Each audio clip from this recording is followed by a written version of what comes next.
Good afternoon, everybody. Very warm welcome back to the channel. Where today we're down under. We're in Sydney, and we've got 2 on approach already, actually, into Sydney International, and we're off down to Queenstown in New Zealand.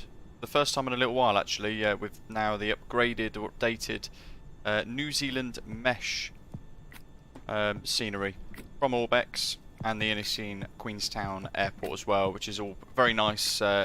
Both together, actually, very, very good indeed.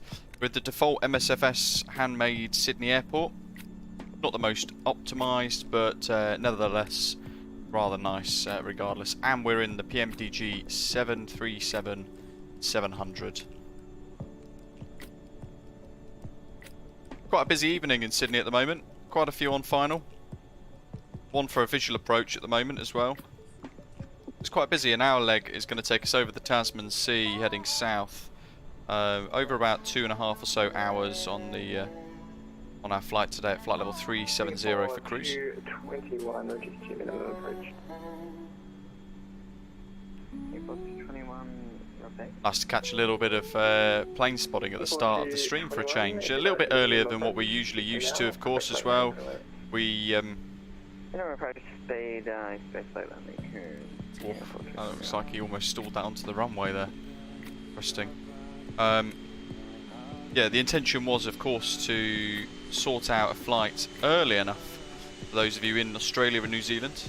It was meant to be 9 o'clock UTC or 9Z, but it didn't work out for us, sadly. Here we are. We're using steps at the moment because I don't trust the default jetties anymore to work without crashing to desktop. So we'll leave it with the what PMDG intended for us to use, the rather nice steps that they've created for their aircraft add-on.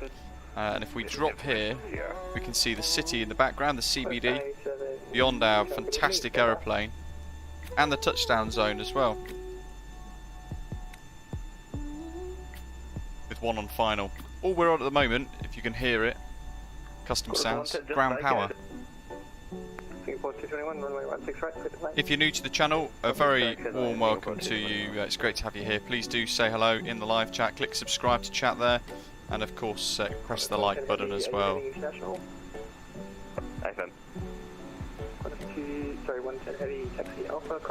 Wow. That's at A350 touchdown there. Singapore. Let's dive in to the flight deck then. So, what have we got? 9 PM here, Brad. Fantastic. That's good. That's good. Doc, the real time. Well, actually, a little bit further ahead than real time for the actual route. It was supposed to be 9 o'clock in the morning, wasn't it? UTC, I think you said, Doc. So we're using a little bit further ahead of that. Willie, hello to you. Welcome. I might be a little bit tired today, folks, as well, FYI. I did a 16-hour shift yesterday, not through choice, just how it is in the world that I work in. So, pre-flight before start checks, parking brake is set, and battery standby powers and everything. Guards are closed, fuel damper, let's pop that on. Lights as required, RS set nav.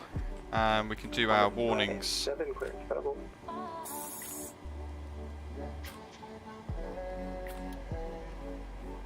Ready to copy, corners 987. Corners 987, clear to Brisbane via Intra, flight plan route, runway 16 left, and Kevin 6. So a lot of this I'll do off stream. 5000, squawk 4574, departures 129. Fat fingers. System test for the GPWS. Glide slow. Pull up. Wind shear. Wind shear. In the live chat then, David L, Gav, Phantom, Badger, John. Welcome, folks. Hope you're all well. Doctor on board as well. David, good afternoon. Aaron, good afternoon. And everybody else in the chat too. It's great to have you with us.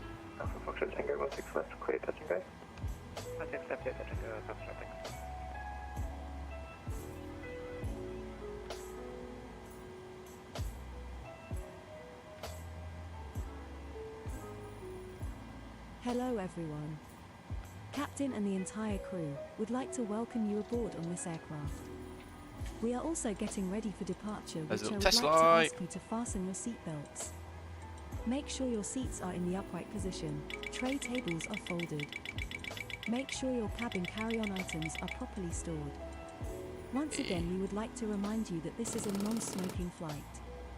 So please refrain from smoking. Also, mobile systems should be set to airplane mode. Your cabin crew is here for your safety and comfort, and thank you for flying with Yeah, that's us. all the tests. Yeah, I'm sure it is. Right, back to the checklist then. IRS set nav. We've done no warning, caution, fire tests. Oh yes, fire tests. On approach, runway 16 right. 982 heavy, detail, good evening. Runway 16 right, clear to land. Quick stand, runway 16 right, time 982 heavy. Lovely stuff. Badger, fantastic. Great to see you upgrade. Really appreciate all the support. Passenger signs are set to auto. Now they are. Back up here. Your damper is on indeed. Ground power's working. Window heat is set to the on positions. And left out fuel pump on APU. Start monitor. Boom. Boom. Okay.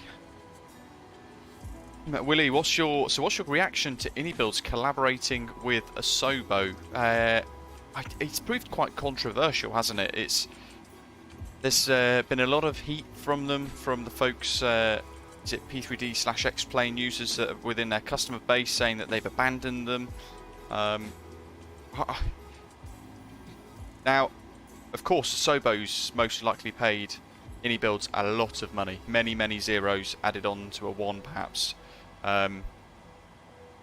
But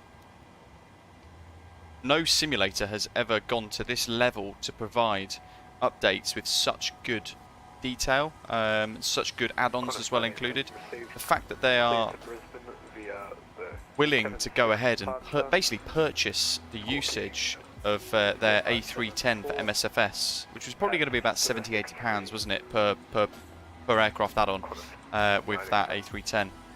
The fact that Microsoft/Asobo have gone forward to basically pay for that to be used in a world update, I think for ourselves on Microsoft Flight Simulator, it's incredibly good, and it shows you just how devoted Asobo are in creating basically the best simulator possible. So I think it's incredible. Like you're saying there, actually, there's a really good way of describing it, Willie. It's a great shake-up for the industry. And I think it's incredibly good. I think it's really promising. I think it's very exciting. And for those of us on MSFS, I think it's incredibly unique as well. It's a great move. Yeah.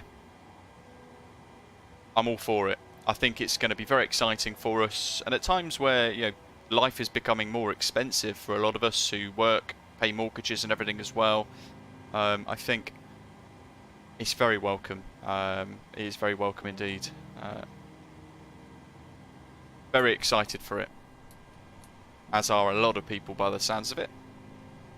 Yeah, Brad, MSFS going ahead in leaps and bounds. That as well with the, what have we got coming? The DC-3 is being created by Aeroplane Heaven, isn't it? Which is going to be a really nice Hayware aircraft too. Where are we? So, APU, we've just done that. Jen.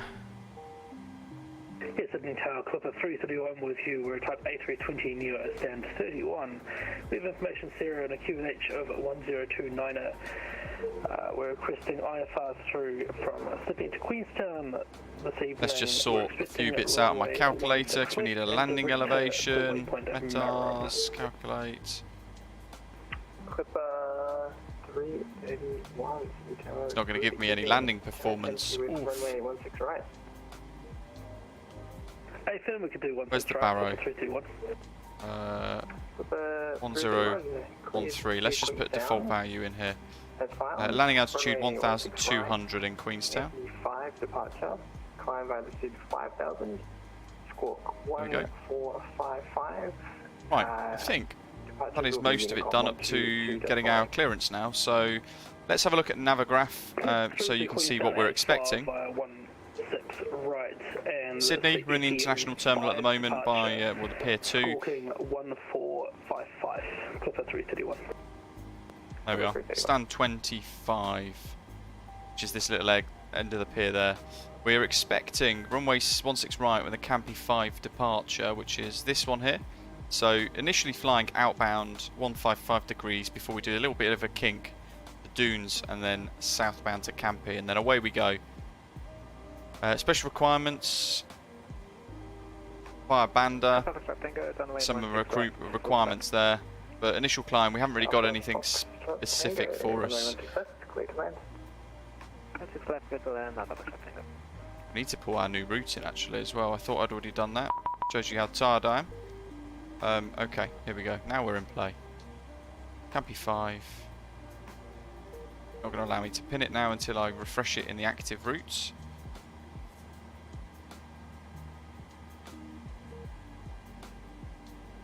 Airport information, KAMPI 5 RNAV, KAMPI, TONIM, OPTIC. Cool. There's our route for today anyway. We're pre-planning for the RNAV 05, but it is likely going to change to runway 23 again. Right, there was a ping anyway. From Sydney Tower. With a PDC, fantastic. So he's just sent us a PDC saying that we are cleared to Queenstown via the KAMPI 5 departure, runway 16 right, route KAMPI direct OPTIC. Heavy vacating 16 right via Lima. Just check this against our route KAMPI. Direct OPTIC, Yankee 84 to TONIM, Papa 766 to ADKOS. Yep.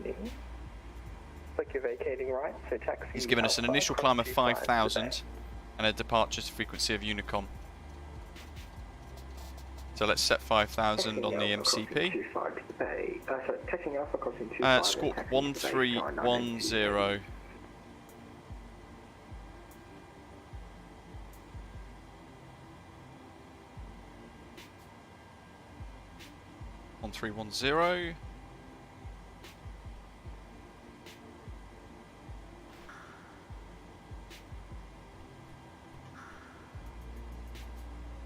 1310. Let's whack it onto TA because I will forget. Let's clear that for now. And it's been about a minute, so let's bleed the APU as well, shall we? We'll put packs on auto.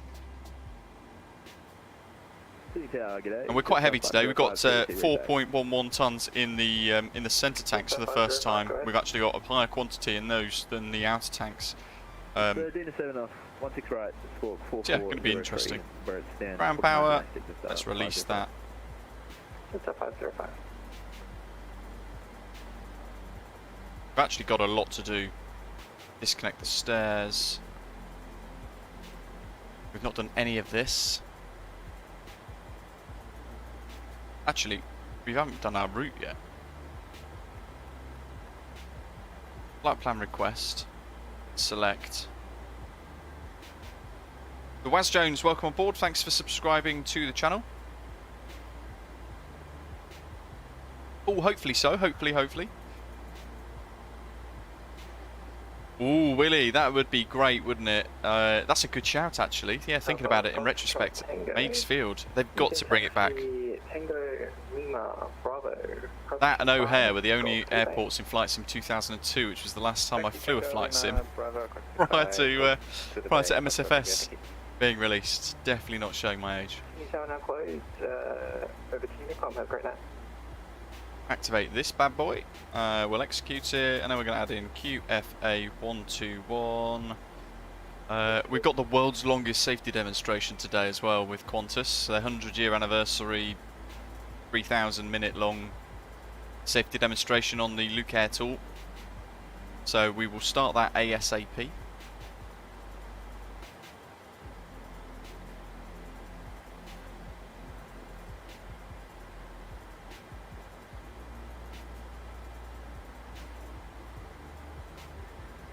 While that's loading, I'm just going to quickly flick across into our taxi charts here to work out where roughly we're going to be pushing back. Really show us. Alrighty, so cruise flight level 370.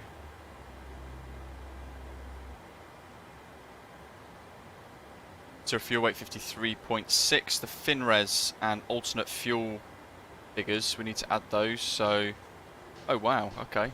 3.2, 4.2 for just Where's our diversion?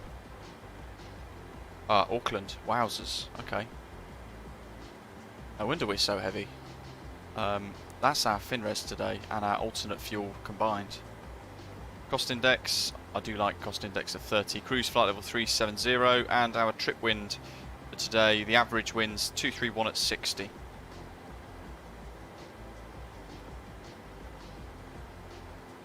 What is the transition level in Australia? I feel like it's 5,000. No, transition altitude 10.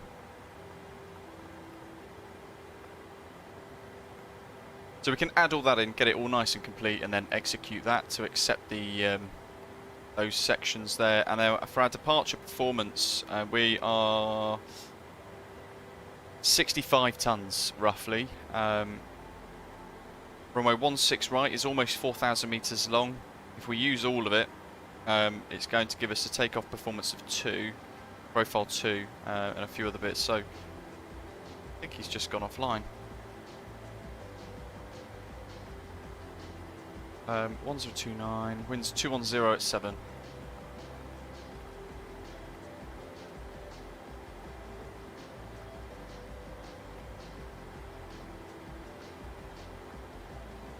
Pop that in there. Is it raining? It is raining, so we're going to put wet runway, and I need to recalculate this now. We'll go for damp because it's slight discoloration. He says.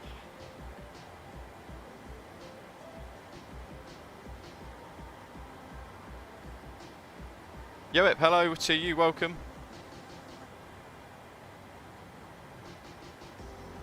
Phantom, the tool is called VAS Airplane Toolbox.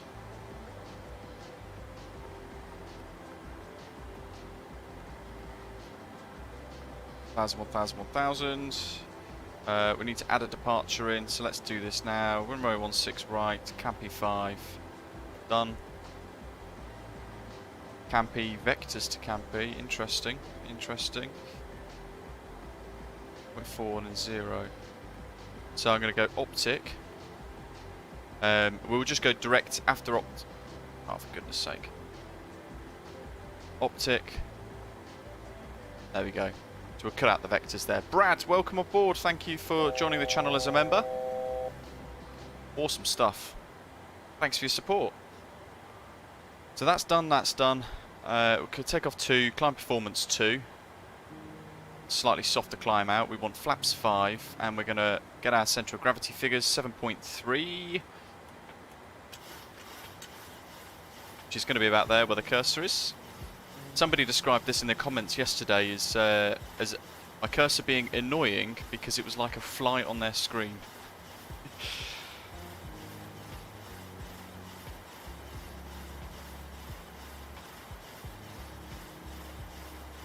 Lord Pencil, Clipper 331, fantastic, welcome. 6, a little bit of overshoot there. Yeah, that'll do. Okie doke.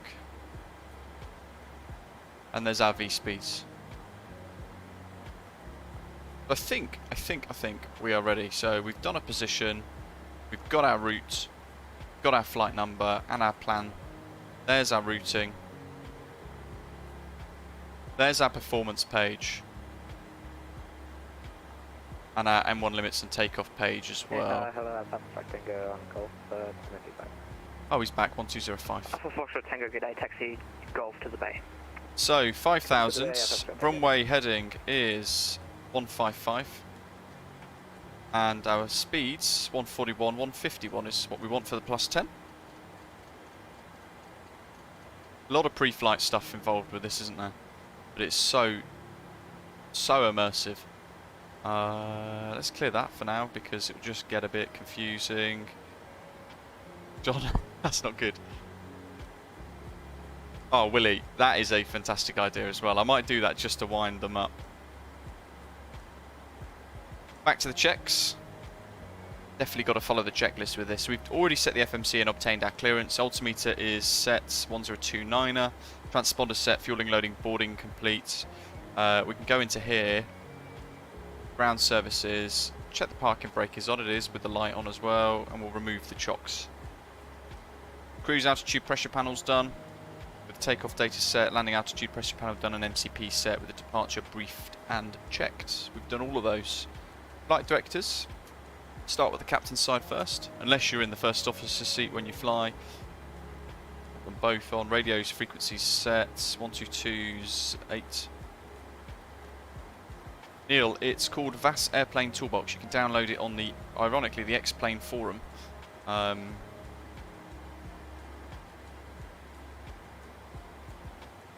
That's the ground equipment clear. Get rid of that weird chill music. Captain Hat, welcome. So, we've got our PDs. Just 505, request pushback. Only be back Sid, Squawk and bay number. 505, did you receive clearance from the previous controller? AFAM, just 505.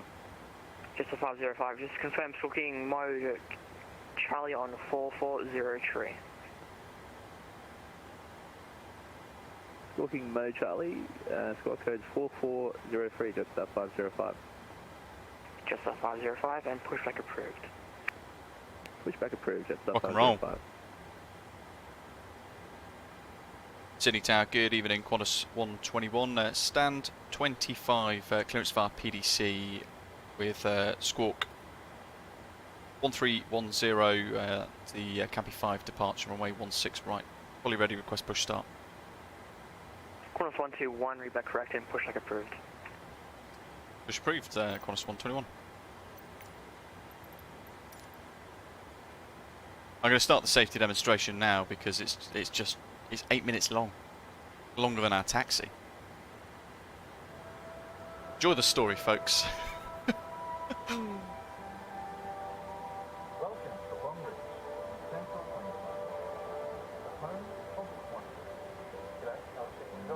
Shouldn't criticise it too much. They're proud of the whole story behind Qantas, I guess. It's quite nice.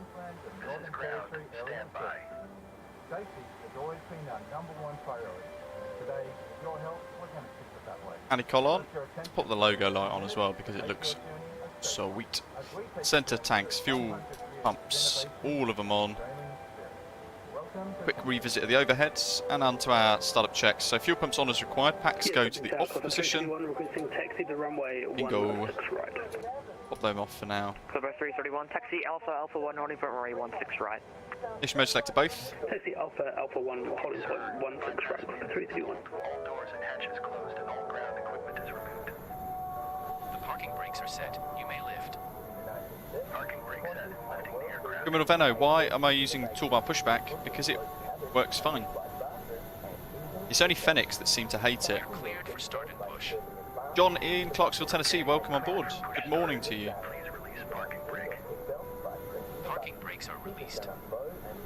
Commencing pushback. It's a real work route, by the way, folks, done on a 737-800. So when they release the 800, we'll revisit it for sure with this route because it'll be awesome. Ignition mode selector for engine 2 goes to ground and watching N2 rise.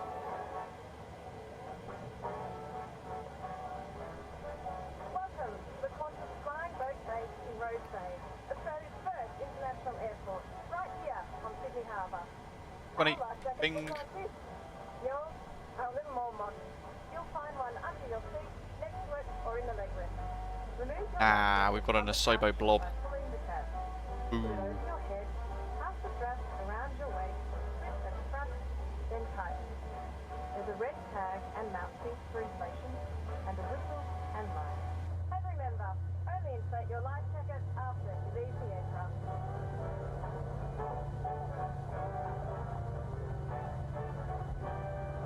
Yeah, Willie, that's quite a good safety demonstration they did actually. Yeah, lots of people still using it with the Fenix A320. If you use it though, it pops up on their program to say no, basically. Put it on quickly and tighten the strap. I'd rather have non-functioning wipers than the inability to use a fantastic toolbar pushback mod. I don't know about you guys. Gone awesome. Sydney traffic terminal information, Bravo now current. The changes to wind at 220 degrees 7 knots, visibility greater than 10 kilometres, weather, drizzle and showers in vicinity, cloud, few 1,300, scattered 2,500, broken 3,300. Information, Bravo now current, Sydney traffic. and resting your forehead on your arm.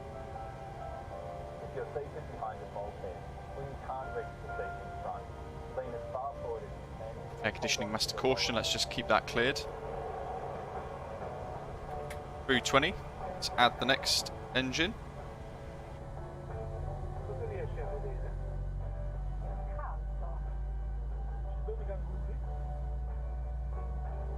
Willie, so I'm not sure, to be honest. Really not sure. I think it seems to be a bit hit and miss with whether or not you experience it. Okay, pushback completed. Please set your parking brake. Parking brake set. Parking brake set. Lowering aircraft. Ground. Startup is complete. You may disconnect. Roger. Good engine start. Clear to disconnect. See you at the side. Have a good flight. Holding position, waiting for the visual. Thank you and goodbye. Qantas have brought their A380 back to London Heathrow now. Very exciting. Definitely when you get the feeling that aviation is starting to kick into normal once more. It's really nice to see a lot of A380s once again back at Heathrow.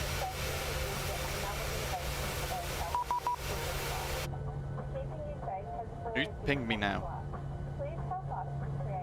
Bernard, good day to you. Virgin Australia 784 and descending to Sydney.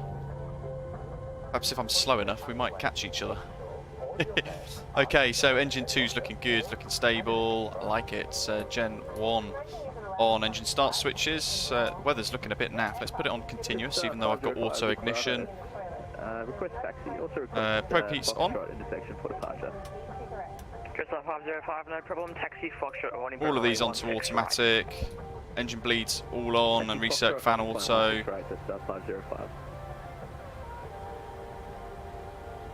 APU bleed off. APU can come off now. Takes about a minute to shut down.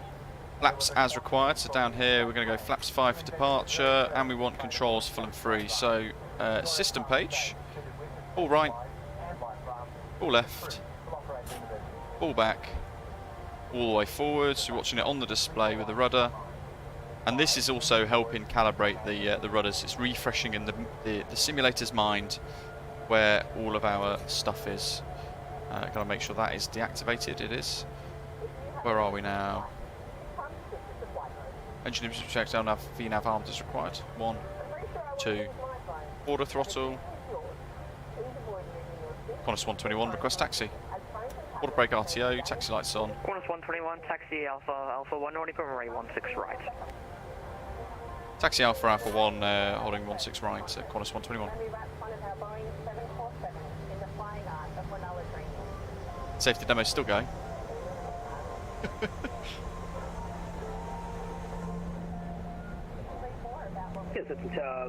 You notice they've changed the sounds now inside the cabin, done a bit of tweaking with it, and it sounds awesome. 16 right, cleared for takeoff. 16 right, cleared for takeoff, 331. Just a 505 ready. Just a 505, good day number 2. Brian, no, it doesn't. I don't think so anyway. Sounds like we're getting towards the end of the safety demo now. Draw the choir. Captain Hack, what yoke am I using? We've got the Turtle Beach Velocity 1 flight kit, and it is awesome. Really good 4-bar throttle, loads of buttons, general aviation stuff as well, and the yoke's fantastic. Works really well with a lot of aircraft. So looking at the brakes, the gyro, we've done the brakes already. Looking at the nav displays, the compasses are both decreasing as well. So in a way, they're kind of system checks, like you would in the PA-28 when you're flying the smaller aircraft, to make sure that all your nav displays are working correctly.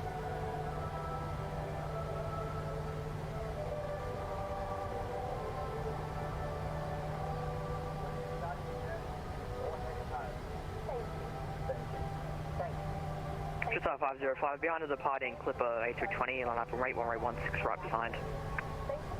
Behind the departing A320, line up and wait at 16 right behind, just 505.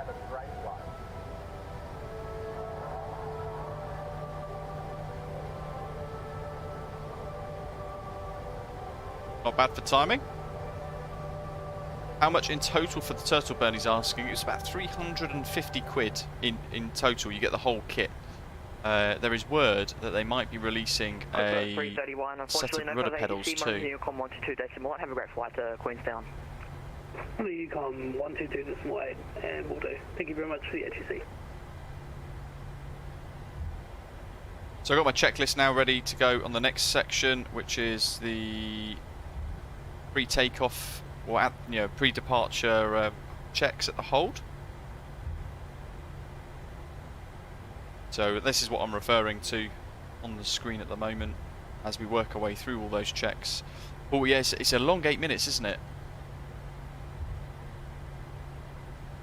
Keep smashing that like button as well, folks. If you've not already given it a thumbs up today, please do give the stream a little like. It all helps grow the channel as we hunt down 20,000 subscribers as a milestone.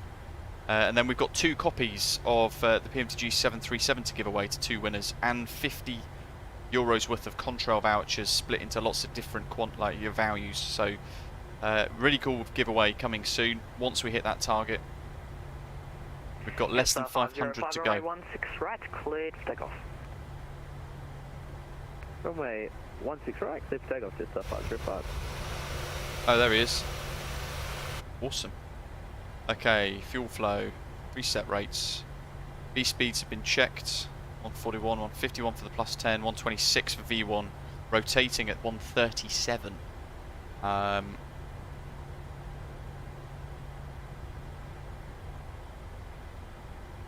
Let's pop taxi lights off, runway turn off lights on.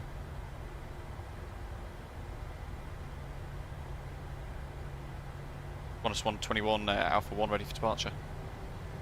Qantas 121, 9 runway 16 right. 9 16 right, Qantas 121. Pop those on. Let's put the landing lights on as well, and then down here, make sure that's set before we commit too much into the turn. Traffic mode on. Let's turn the terrain map on as well, and runways confirmed. We are on. Why does that say 2507?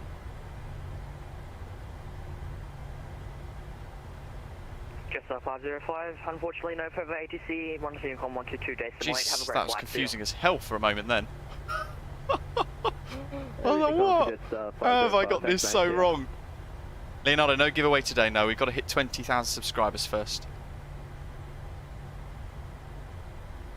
We're both on a similar routing here, so we've got about 2 minutes between departures sequencing, just to give each of us space.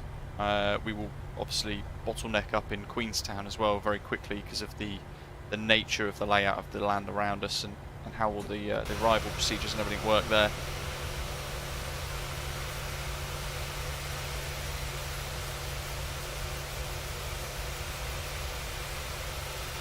There we go, looking good. Oh no, this is MSFS default scenery from Premium Deluxe, I think, is it?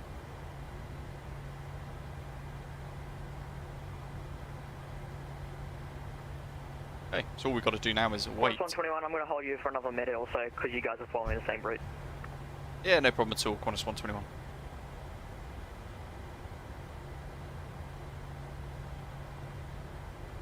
Badges airborne as well. Orion, what is your question? Does PMDG have PayPal? I've already answered that. Said I don't know.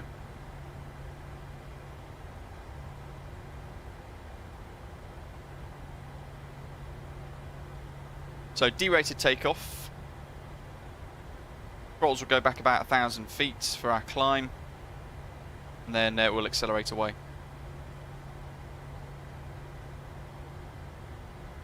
We can actually bring this in a little bit as well, just so we can see our turn a bit better. So let's bring that to 5.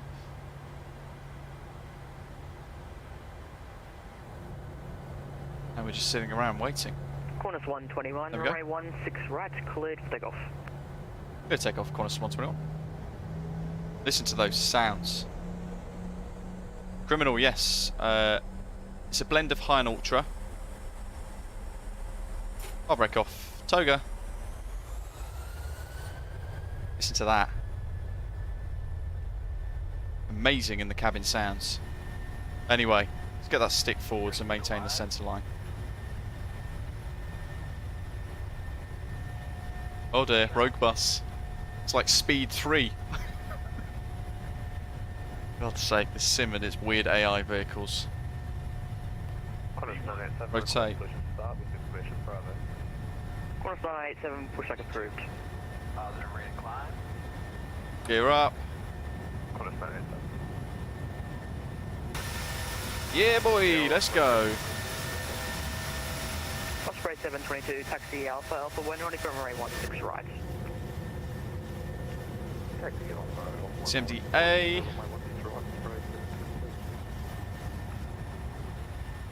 Qantas 121, unfortunately no further ATC, monitor you come 122 decimal 8, have a great flight to Queenstown, see ya. 1228 for Qantas 121, thanks, see ya. Okie doke. Right, climbing away.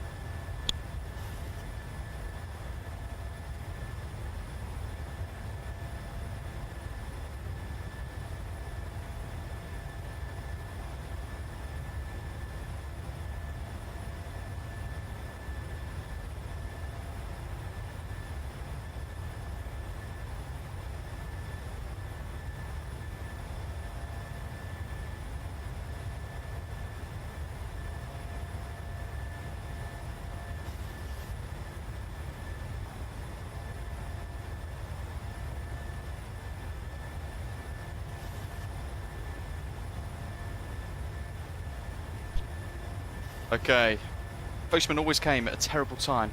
So, flaps up, auto brake, off, landing gear off, runway turn off lights off. Let's get a bit of immersive or panel backlighting on here as well, shall we? Cool, flaps are almost up. There we go. We can actually as well change our call sign on the yoke to match our call sign today. Should have done that earlier actually. I do like that as a little feature.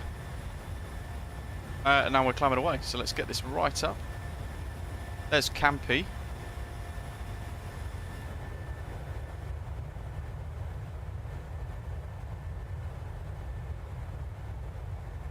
Ladies and gentlemen, we will shortly be passing through with food and drink.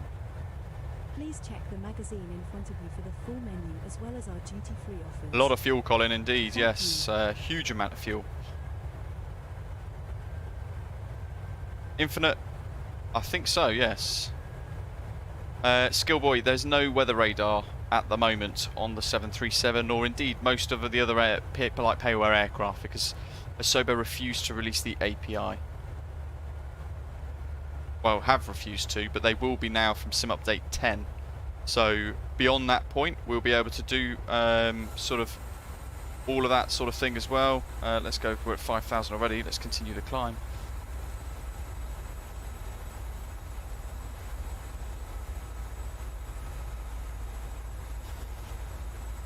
Press the little altitude intervention button.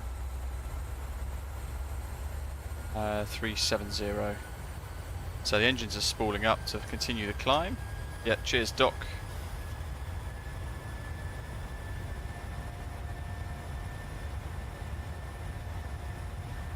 And that is, let's just check this here. Lever off, engine start seat, yeah, brake off, CMDA is engaged. Flaps retracted, got no lights. Cabin check pressurization. See there, it's pressurizing normally.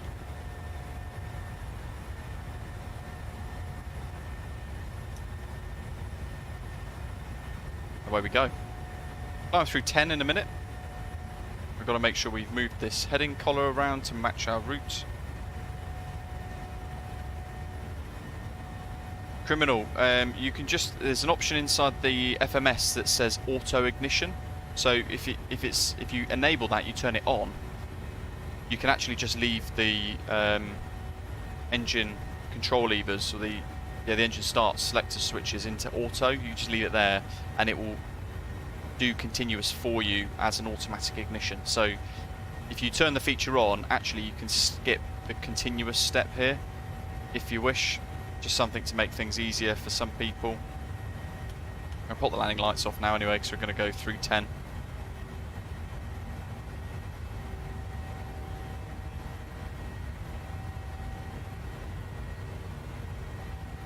how we're doing outside.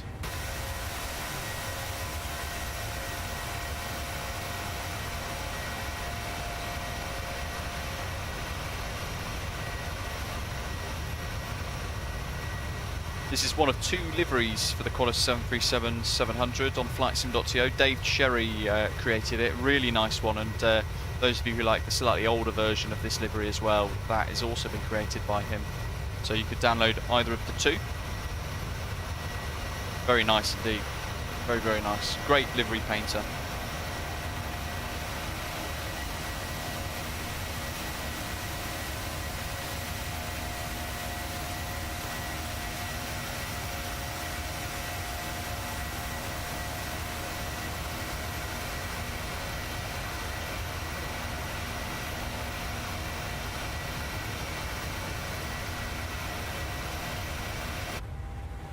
Through transition, so standard pressure, and we're just climbing away.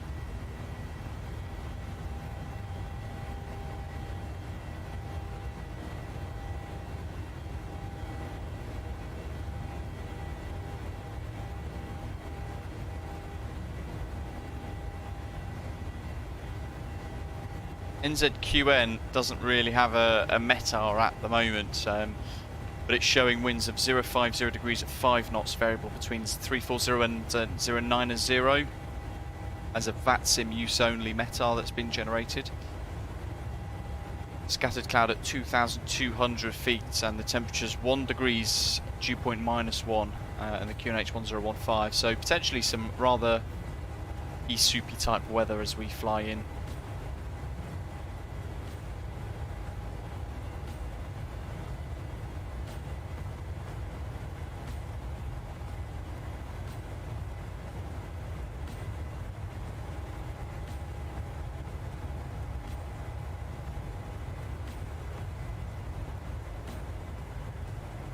Steve saying, which sim brief profile do you use for the PMDG 737? It's one that I've created with a couple of tweaks, basically. That's all. I don't think there's an official one. It's not too dissimilar to the default one, but I've changed the passenger numbers and the gross weights ever so slightly, just to amend the way the baggage gets loaded, the cargo gets loaded, that sort of thing.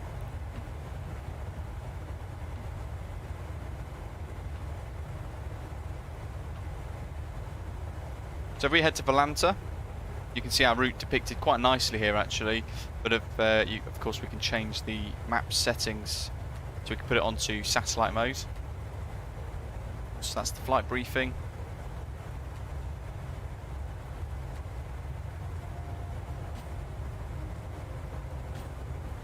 So we're number 3 in the queue at the moment. Badger's offline, he's not flying on VATSIM. He's in the Mad Dog, nice. And then we've got a few flying behind, I think. So we've just got Gav's Osprey 722's just got airborne.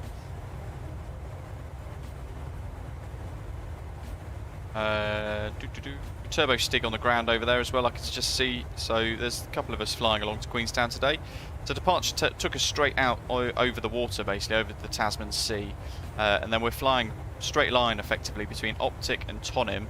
And then Mikael all the way down to Omkin, which is roughly then when we're going to be thinking about descending into Queenstown through the terrain there. One of my favourite airports is here somewhere, Milford Sound. Nestled, there it is, nestled away beautifully in the valley. Absolutely spectacular location, that. Stunning freeware scenery available for Milford Sound. So if you've not checked that out, definitely give that a little download. Have a little fly in. And then I think this is the first time we're going to be doing the approach into 05 into Queenstown, I believe. Might be wrong. Very exciting.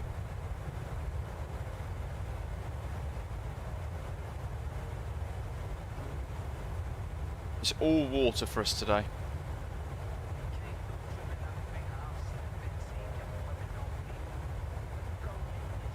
As Doc's saying there, water all the way until New Zealand.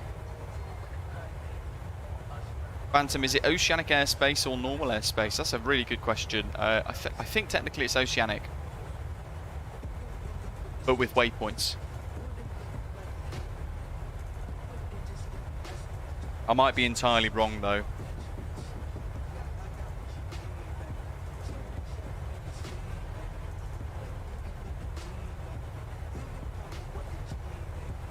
We'll have to study the charts as well, a little bit nearer the time. Runway 05, I've not done it before, so this would be the first time actually doing it live properly. And in fact, the first time flying the 737 into Queenstown live too, so little double whammy for us to enjoy today.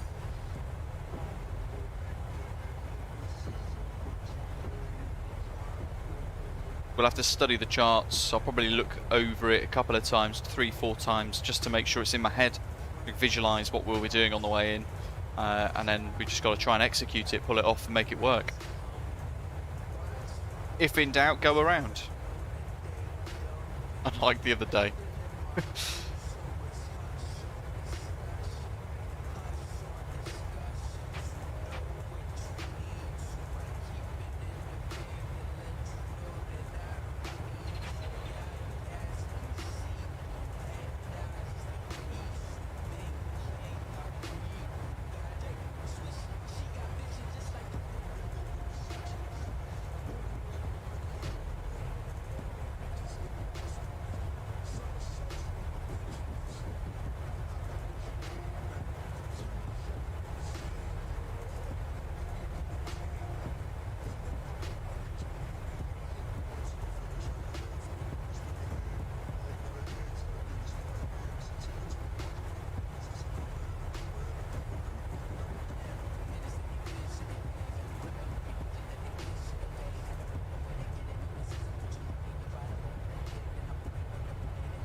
Got here. There we go.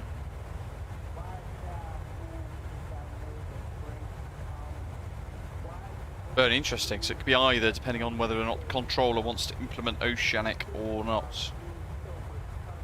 What would they do in real life then? Is it dependent on the controllers then too?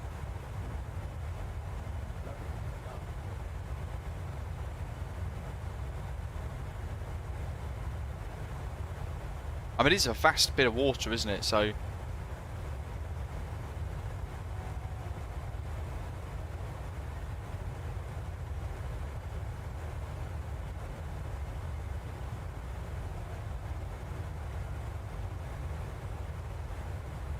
Doc saying the last real flight was landings on runway 23.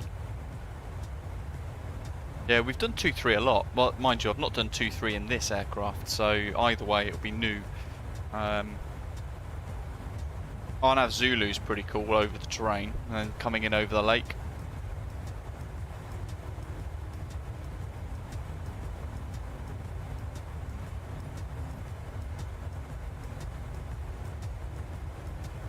But then similarly, runway 23 is always nice, isn't it?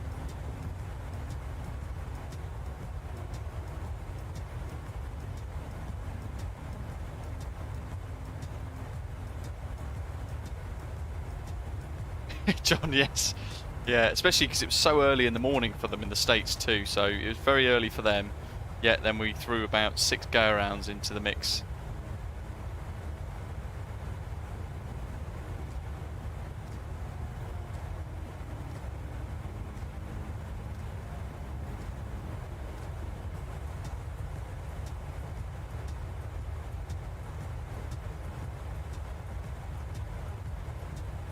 Paul, the longest flight was Washington Dulles to, is it Helsinki? About 7 or 8 hours. So it was about 8.5 hours in total, wasn't it, for across the pond a little while ago.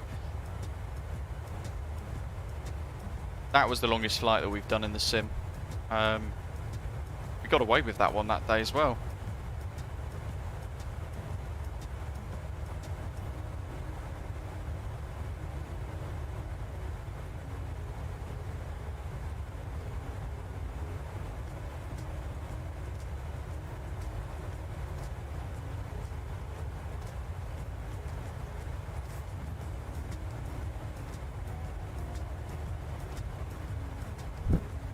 So providing the wind is in limits for both runways to be an option, I'm going to do a little poll that will run towards top of descent. You guys to decide which of the two RNAV arrivals that we go for. Bernie saying, asking thoughts on the MSFS A310 in the 40th anniversary update. So it's going to be created by iniScene. It's incredible. It's incredibly good news. It's very exciting. It's going to be a great aeroplane anyway. And now it's going to be free, so even better.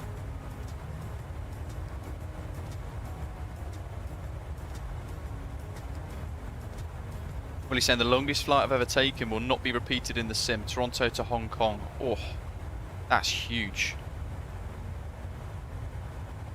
For those of you watching in the background, in the live chat, what do you think? Or what is your longest flight in MSFS? What was the route and how long did it take you?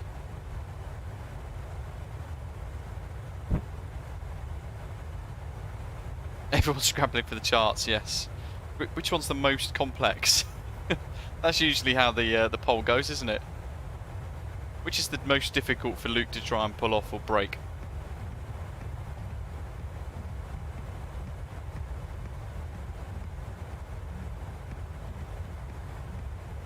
Paul's longest was Sydney to Singapore. It's about 6 hours, is it? I think, off the top of my head. Never done that flight before. I know it's long. I know it's long. David, yes, I think you did that in the A330 as well, the headwind A330, didn't you? Criminals was to Dubai, Heathrow to Dubai, 6.5 hours, nice flight time that as well. We've done that once in the Heavy Division 787 mod, which we've not used for a long time actually. That was nice. Triforce. Longest flight without any drops in frames was about 3 minutes, that's not good. What's your system spec?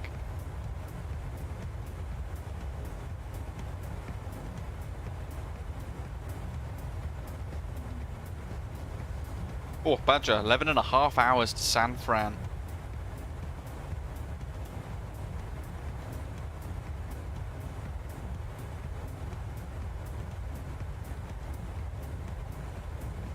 John, yeah, they tend to be closed at this time now.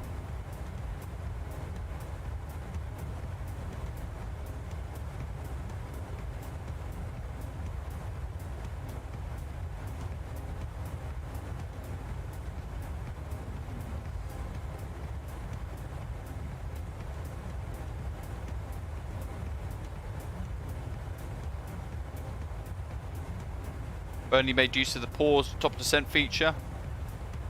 Oh my god, Brisbane to LAX to Brisbane, that's a mega trip. And it all water as well. Tokyo to Sydney in Concorde took about 4 hours, nice work.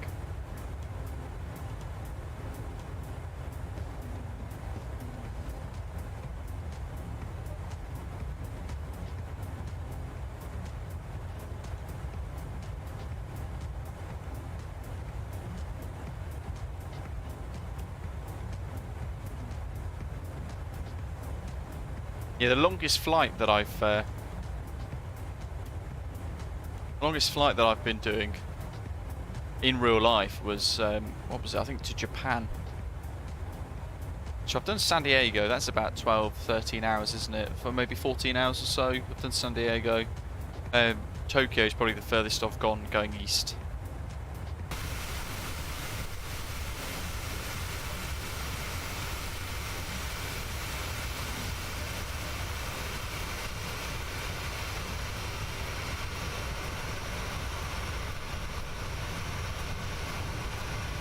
Dan trading. Chicago O'Hare to Hong Kong via the North Pole, 17 hours. Doc saying people who fly into Queenstown as well but not watching the stream might use the METAR provided by VATSIM, so they might land 05. Yes, that's the only thing. So the VATSIM METAR that's auto generated for the VATSIM use shows 05, but it's a very small tailwind anyway, so it doesn't really matter. Happy to do either. Criminal Advocate, do you recommend doing flights via AK connecting flights or not? I like to do directs, you know, no sort of transitions or connecting flights.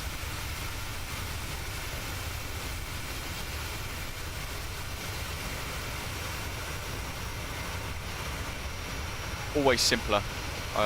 Not one for connecting at the airport. It's a bit strange.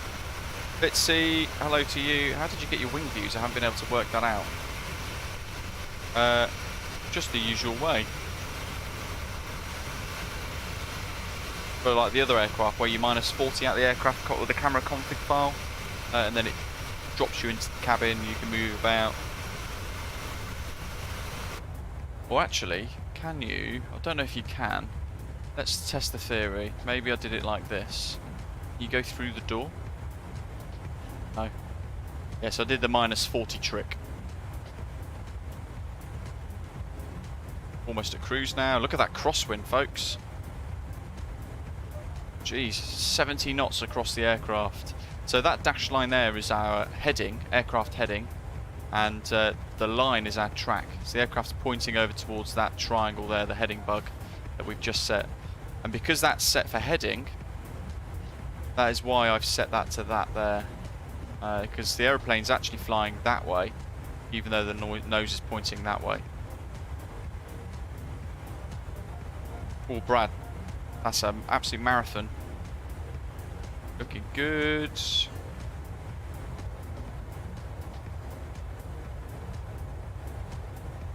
Richmond, that's a long trip.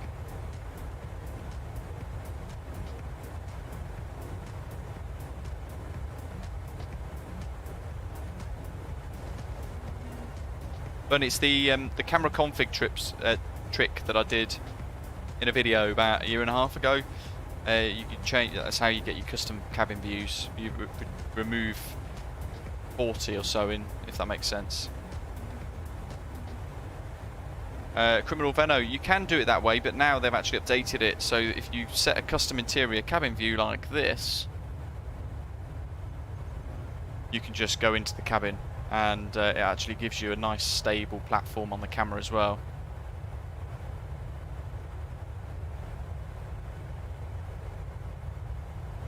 Willie's saying, I was always told that was Snoopy in the doghouse, ensuring your heading bug was set to the nose of the aircraft. I've never heard of that saying before.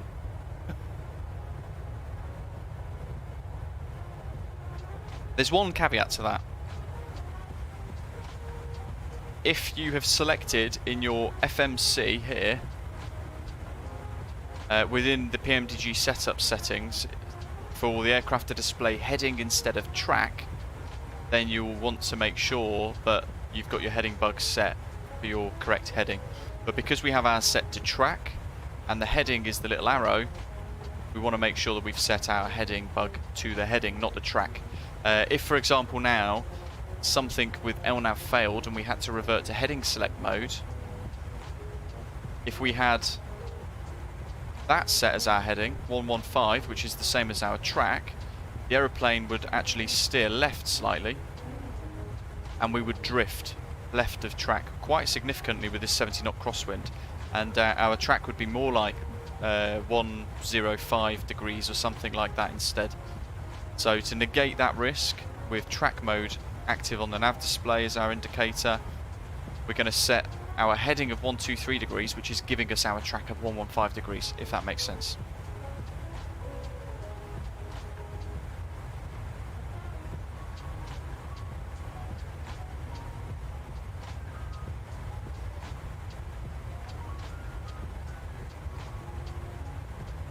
Bitsy, yeah, check out the channel where I've done a video on it showing you how to do it. I've done 1 or 2 videos on custom camera views and things, so do have a little look around.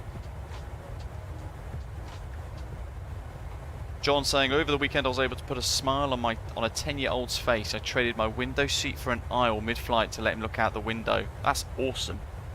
Future pilot, perhaps, hopefully. 30k when you see AvGeek stream from Sydney, the fastest takeoff I've ever done, right behind you, Av163.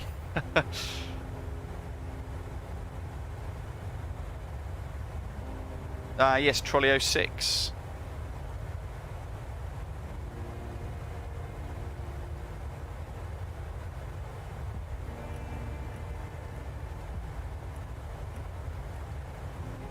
Reese, good morning to you. Yeah, no problem at all. It's a bit earlier than usual for my streaming time. intention was to do a 9Z stream, as we said at the start, for those of you in Australia and New Zealand, so it was about 8 PM local time for you guys, but going through a house purchase and a house sale at the moment, which is incredibly stressful, and the solicitors are just incompetent, so I've had a headache of stuff with that, in addition to my long 16 or so hour shift yesterday, and yeah.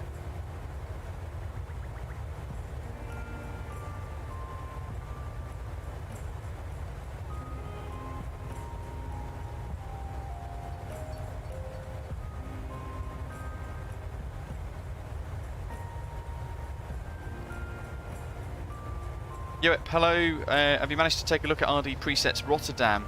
Now, you know what, I've got it, I've got the scenery. Don't let me forget, I need to do a stream this weekend. Well no, when are we streaming next? Tuesday? It's Friday will be my next stream. Don't let me forget, we'll do something from there, I think. Why not? Willie, no problem at all. Have a good day. Thanks for tuning in. Roy, perfect time for us in Australia. Okay, that's good to hear then, that's good. That's fine. I've been rushing all morning to try and get everything done so I don't delay the stream, because it wasn't far off becoming 12Z again, which is every stream. So I'm trying to get one early for you guys. I'll be trying to do one slightly later for those people in in the United States as well soon.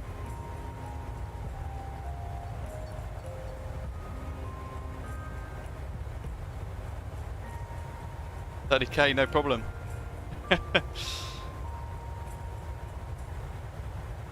Yeah, sounds good. Paul's looking forward to the Aerosoft A330 this year as well. That's I think we've not had much progress from that recently, have we? Progress-wise, yeah, it'll be very exciting when that does come.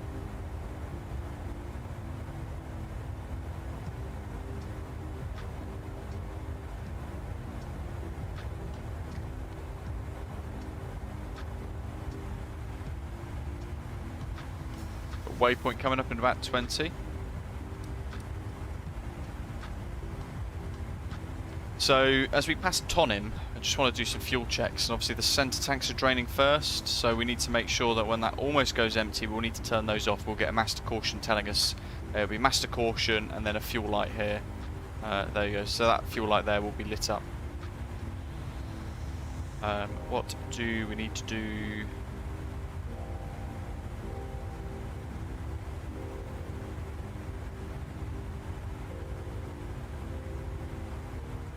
So on my Simbury flight plan, we're going to find our leg at TONIM, and it will give us an estimated fuel on board level at that point. There we go. So it's saying that we will have 9.6 tons of fuel on board at TONIM.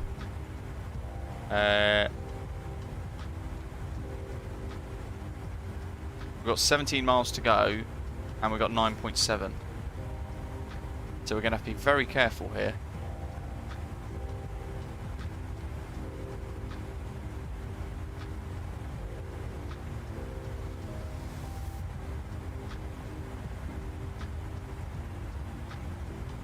Should be okay.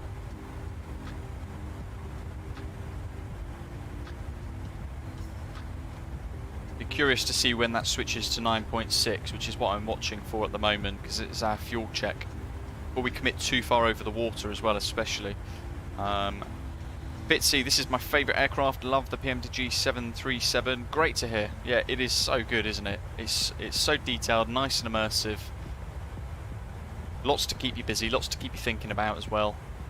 Matthew, good morning to you, catching up midstream, welcome. And Ian's going to be meeting us at Queenstown as well, flying in from Auckland. Awesome. Trying to tickle John into doing the same, actually, tease John into doing the same.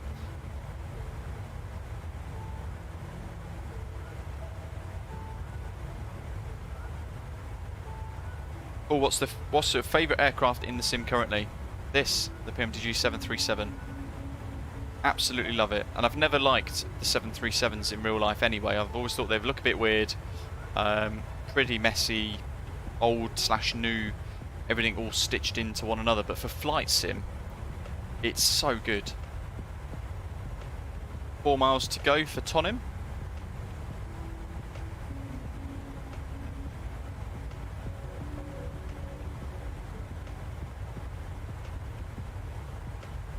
Still showing 9.7.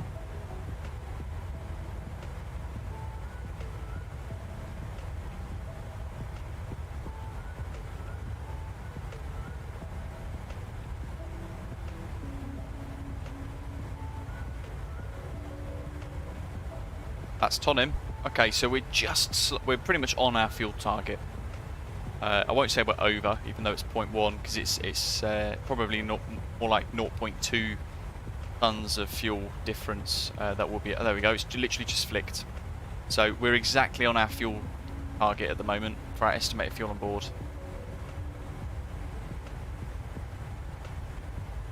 That's worked out perfectly then, because I know the Fenix at the moment, the fuel targets, you end up about a couple of 100 kilograms over your estimates at the moment, but with this, that's bang on the money. 72 knot crosswind still. In fact, one way to demonstrate that is to go round to the rear of the aircraft, so we can demonstrate heading versus track. For those of you not quite sure what the difference is between the two. So the heading is where the nose is pointing, and the track is where the aeroplane is actually going.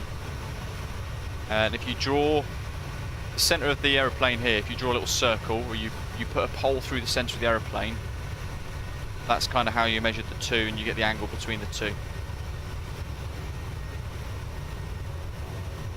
So that, in fact,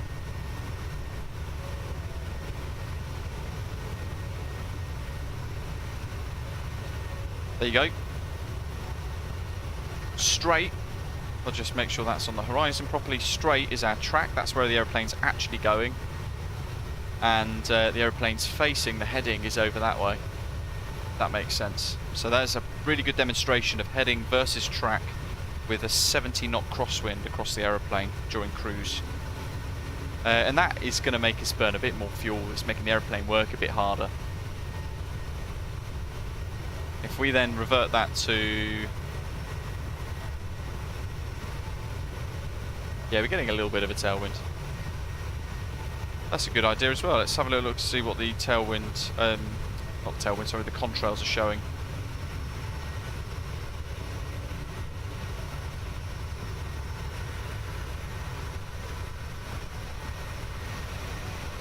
John's saying he feels a bit squished in the domestic A321s in the US. Yeah, I think it depends on airline config. I found some of the BA A320s quite comfortable, but I know Wizz properly crams people in Europe.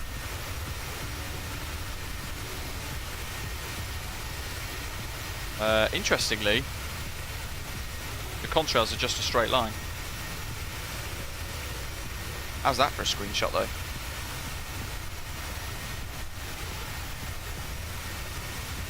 Oh, look at that. Gav can't get the fast started. Of course it's winter for you folks now, isn't it?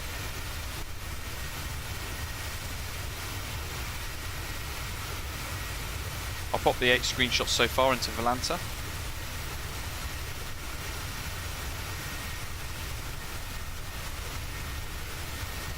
Yeah, interestingly then, so we had the really good demonstration visually of heading versus track, but the contrails don't actually show any difference, any tangible difference.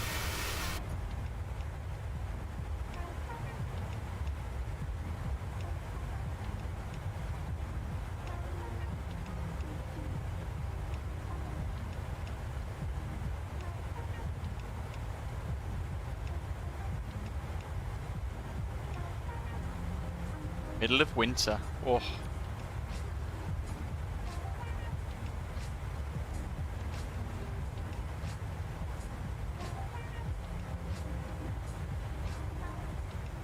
Criminal, have you ever been on a flight before? In real life? If you have, you'd know it's not an instant up and down job.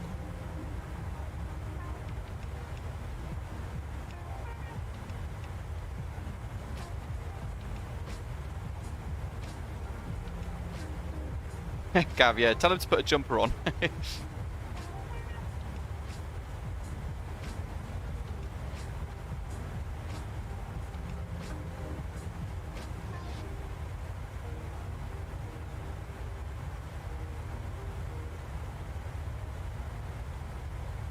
We've got about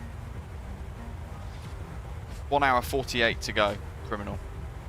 We do it always in real time, real speeds, live weather.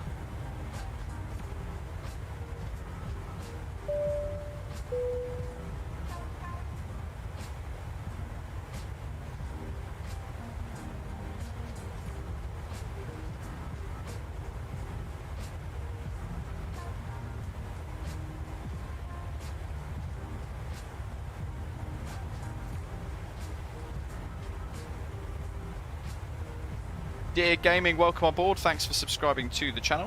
177 nautical miles to Mikel now for our next waypoint. We'll do another fuel check there. And well, it's completely a crosswind now. Straight across the aircraft. Roy, no worries, buddy. You have a good one. Bitsy was wondering about this aircraft. Is there anywhere that will tell you the outside temperature? The A320 does it, of course.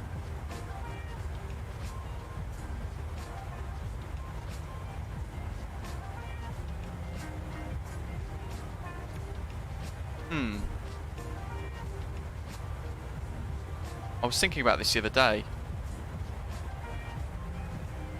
Let's see. I feel like it's up here. Is it further up? Could be this here. Let's have a look.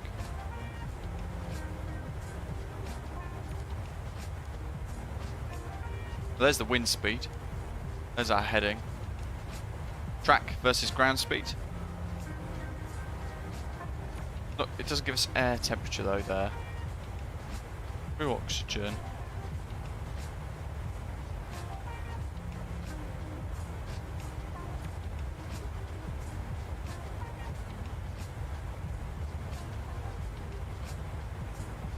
Oh, there it is. TAT.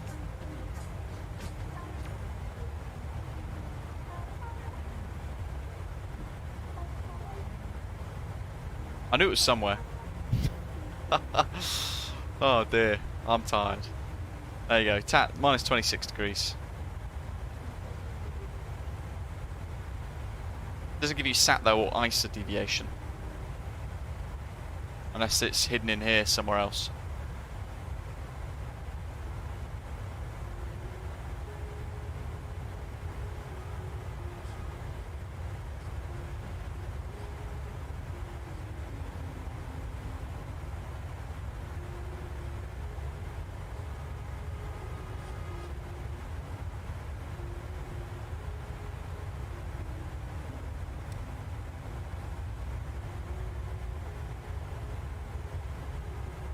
Gav, yes. Let's turn the VORs off. We don't need to be tracking nothing. There's nothing to track. Sid, hello to you. Welcome.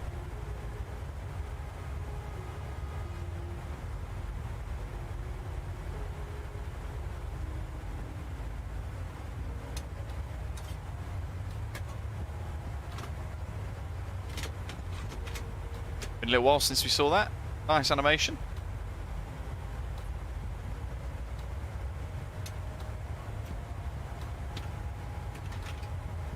Gav's got fast started again, good work.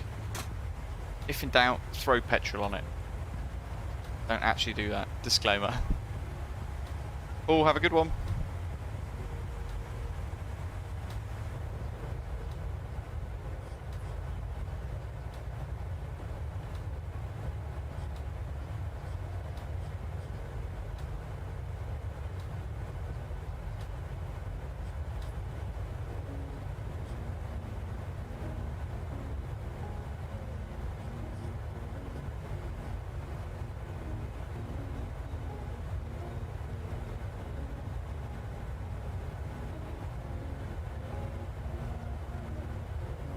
Criminal, what do you mean open VOR? Is it good to open VORs? What do you mean? Oh, Yoep, that's not good. Sport plane from Transavia's flight school was crashed this morning into a lake in the Netherlands, with the fate of the pilots unknown. Oh. Sid Lamb, no FS realistic? No. The only thing really is maybe cabin ambience, but then you've got that horrible coughing, person coughing in it. Just, yeah. I think it's good, having used it quite a bit now, I think it's good for general aviation, but I think if you want realism for your flight sim in an airliner, especially in a payware airliner like the PMDG 737 or the Fenix A320, rather ironically, don't use FS Realistic. I don't think it's that realistic for the airliners, if I'm being totally honest.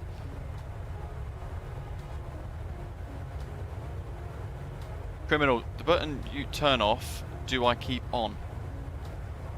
Do you mean for the VOR1, VOR2, the little levers that are clicked on the MCP to turn it on and off on the nav display? Do you mean that? Because if you're not tracking anything, just turn them off. If you've got a VOR to track, turn it on. BQ, welcome on board.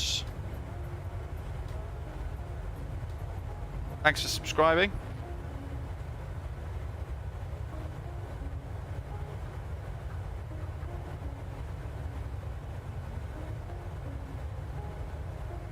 Bernie, I know, right? The A320's jump seat is pretty uncomfortable in real life as well. I'll turn the VOR tracking back on, Benno, when we get a bit closer to Queenstown, because there's a couple of VORs that we want to track there. One of them specifically important for a missed approach procedure as well, if that's part of it. I'll have a little look later on. But yeah, definitely want to track it. Saying that, oh, Benno's saying, don't know what VOR is. It's basically it's a beacon on the ground that sends a signal out, omnidirectional, and it'll ping a signal out with I think 16 different antennas on a signal on a radar base station thing. Lots of tiny little signal senders all around it that basically create a compass, a false compass. It'll fire out a signal in that direction. So you imagine 16 signals all going out different directions across the compass, and eventually it'll ping against an aeroplane. It'll hit an aeroplane, and the aeroplane's VOR receiver pick it up and say, ah, that VOR is X amount of miles away because of how long it took for us to receive the signal and send a signal back. But it's also this direction, so you get a bearing from it as well.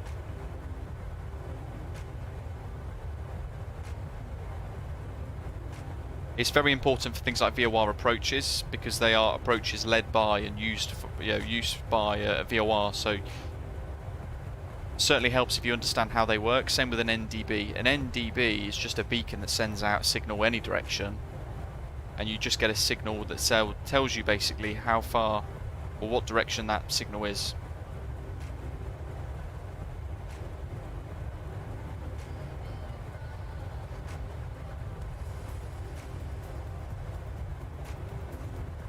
I mean, we could get more complex. Some VORs don't actually have distance measuring equipment. Some MDBs don't have any distance measuring equipment, and the DME is what gives you your nautical miles to the VORs or from the VORs. Let's see. If I bring up Navigraph.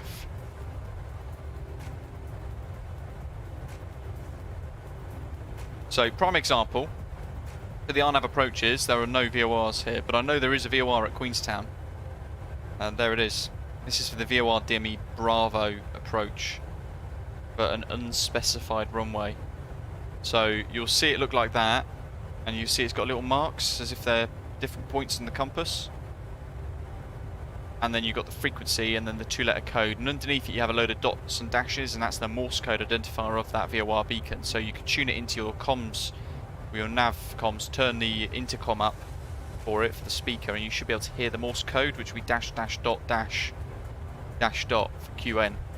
So that way you could identify that you've got the correct VOR tuned. And you know it's got a DME because it's telling you to read 12 DME arc around that VOR for the approach in.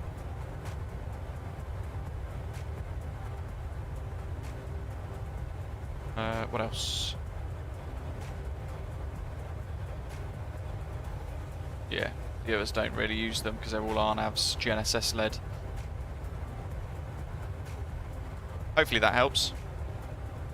Alex, going to do this exact same flight in real life on Saturday. Amazing. I would love to fly into Queenstown.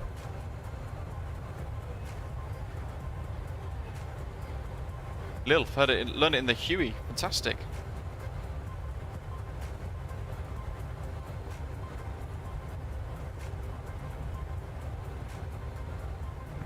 TACAN, that's a really good question as well. So the TACAN is, it's basically like a VOR. You can use it as a VOR, but it's like a military version of a VOR. Works on slant range, which is how you get your distance measuring, your DME anyway. So it's not a signal straight line back, it's based on slant range, and the airplane can then calculate how far away you are from the VORs or the TACANs and things like that.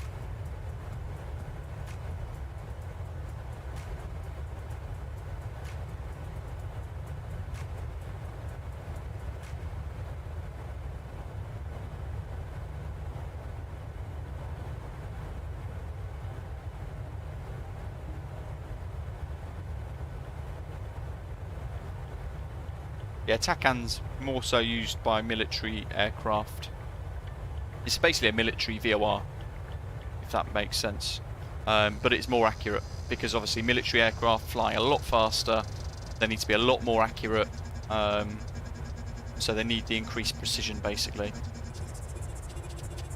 Hopefully that helps.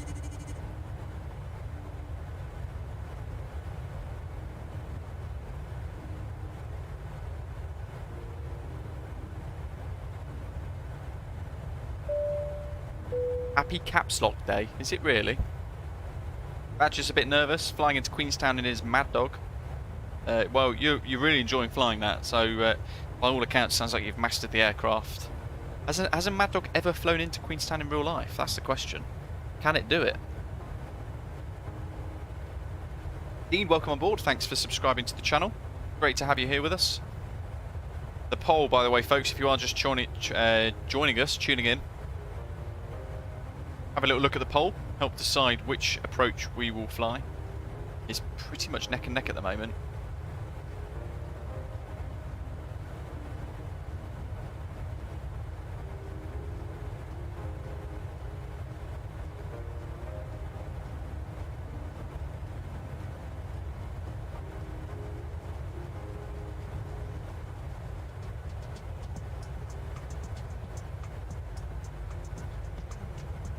Sid lad, there are, yeah. Qantas flight on a 737-800, which is what this livery is based on actually as well. But we obviously haven't got the 800 yet. Next couple of months for that bad boy.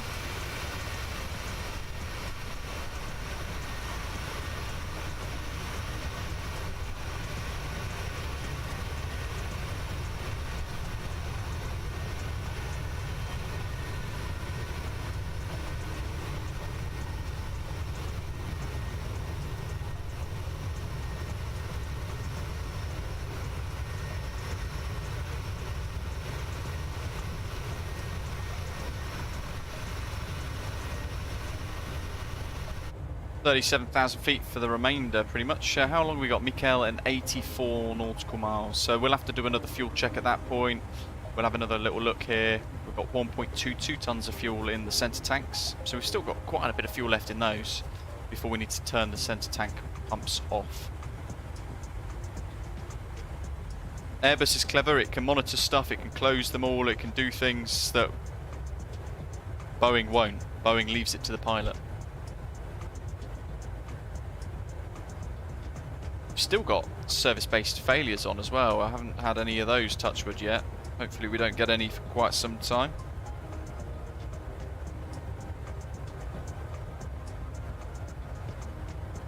So I'd imagine Queenstown's quite popular as a tourist destination for, well, in the winter seasons for skiing and things. Is it quite popular in the summer as well? I would assume so, just because of how stunning it looks. Photographs and things that I've looked at online, just looks wonderful.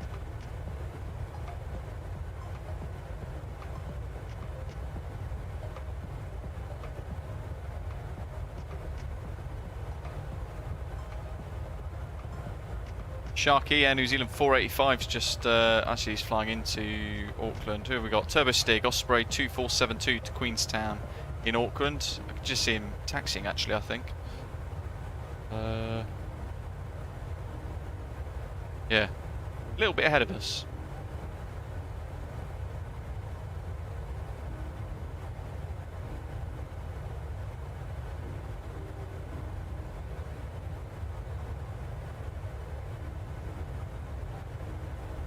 Bernie, with the DC-6 had a little update, was it a month ago? Had a little update to it.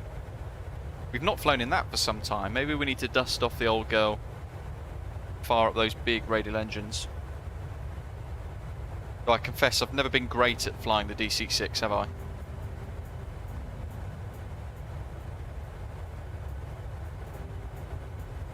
Criminal, so with PMDG coding, what they've done with the service-based failures is that you could get a failure at any point in the 200 hours cycle. Providing that you keep it maintained, you won't get a failure. But if you don't service the oil, you don't service the aircraft and keep it maintained, you might get something go wrong. And it could be from anything minor, but just, I don't know. Let's see. What could be minor?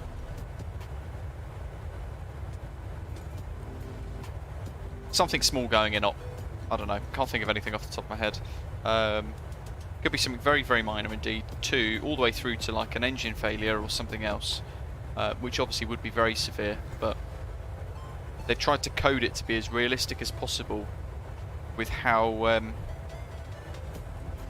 the aircraft works in real life. I mean, a lot of the times, a lot of these aeroplanes will fly with failures, and the pilots will have to work into a number of redundancies on board. Very in-depth, Criminal Veno, yeah. Really in-depth.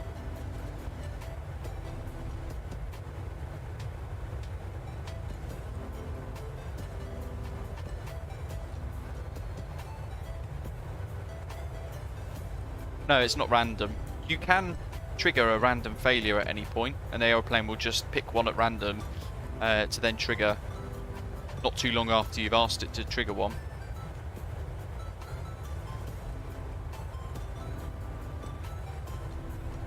$30K, yeah, I feel like I get a lot more back from the PMDG 737. Fenix is fantastic though. I love flying it. It is good, but it's Airbus. It's just point and click, and then it will fly all the way to where you want it to go. Whereas this, a little bit more system management involved. You've got to be a bit more proactive. I feel like at the end of a flight, it's a more rewarding experience because it doesn't do everything for you.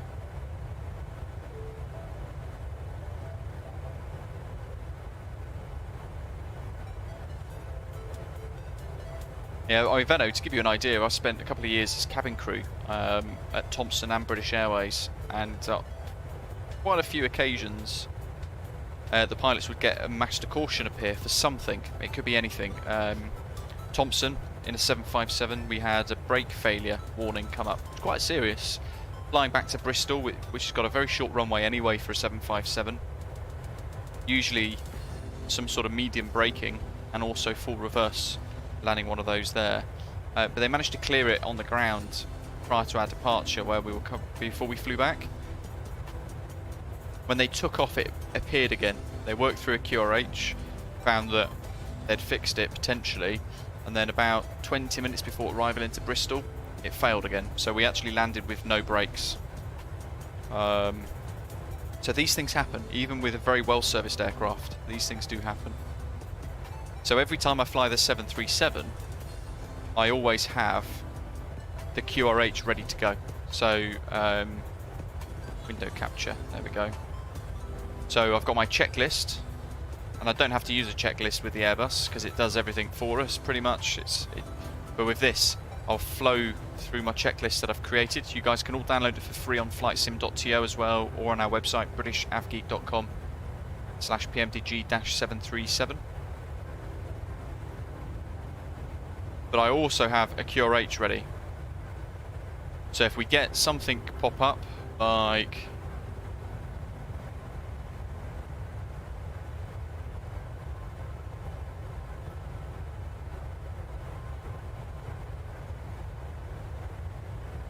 these could be anything. All of these could fail at any point during the aircraft's flight. Look at this, A, B, C. It's actually written into A to Z.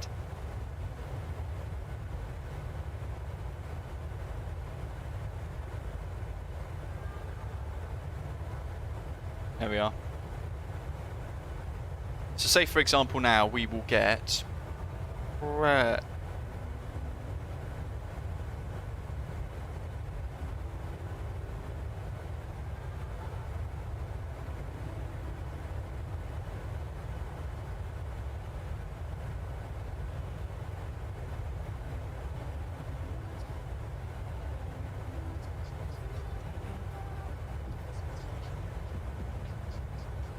Let's see. Let's find one. Usually it's fuel related, but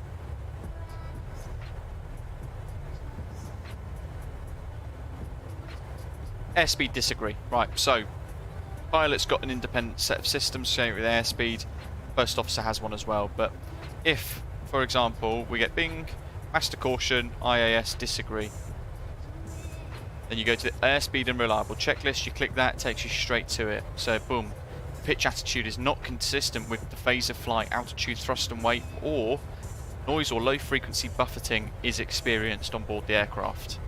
The objective is to establish the normal pitch attitude and thrust setting for the phase of flight, and then you've got initial or immediate actions. Adjust the airplane attitude and thrust, maintain airplane control. First and foremost, fly safely basically. Probe switches, check on. Cross-check the MAC airspeed indicators to find where the discrepancy is. Cross-check the IRS and FMC ground speed and winds to determine airspeed accuracy if indicated airspeed is questionable. And then it's their warning that if this happens, either you're potentially missing a radome, or you've got a severely damaged radome, or you've got blocked or frozen pitot-static systems. Both dangerous.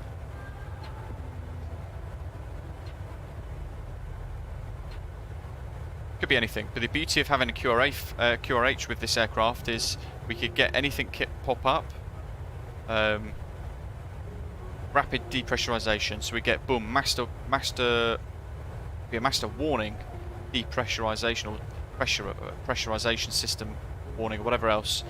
We would see a light, so we'd go right, QRH, rapid depressurization. That's what we've got there, master warning, cabin altitude. And then we've got the initial actions. Don oxygen mass set regulators 100. Establish crew comms. Pressurization mode selected man. Outflow valve hold closed until valve is fully closed. And then emergency descent. So, onto the emergency descent, and then you work through that with an announcement. Cabin crew rapid descent on the PA. Squawk 7700. Advise ATC. Passenger signs on. And then fast descent down to 10,000 feet. And then you work through the check. So the QRH on realistic aircraft like this is really important because any of it could go wrong. It's really, really good. Bernie, good night, buddy. Thanks for flying. Ni hao, Wesley. And good morning, Alberto in Chile. Is there a guide for what to do in case of accidental manual gear drop? Sadly, no. Fly lower. And divert, because you're going to be burning a lot more fuel. I shan't do it again.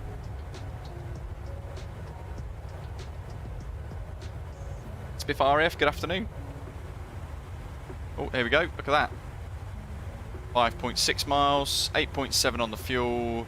So, Mikael, 8.5 is our estimated fuel on board.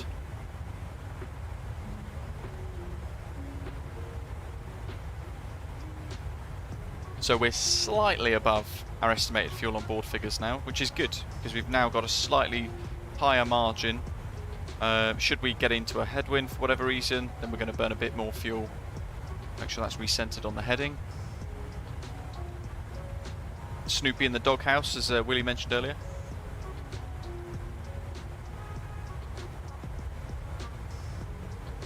Doc, interesting. Coincidentally this morning, Doc was watching an incident of an unreliable airspeed warning on a Malaysia Airlines A330 departing Brisbane because they forgot to uncover all 3 pitot tubes. Whoops. Yeah, not good.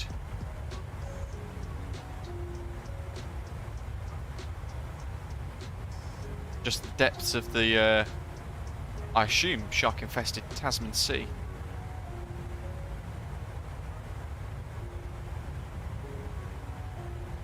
Down below us.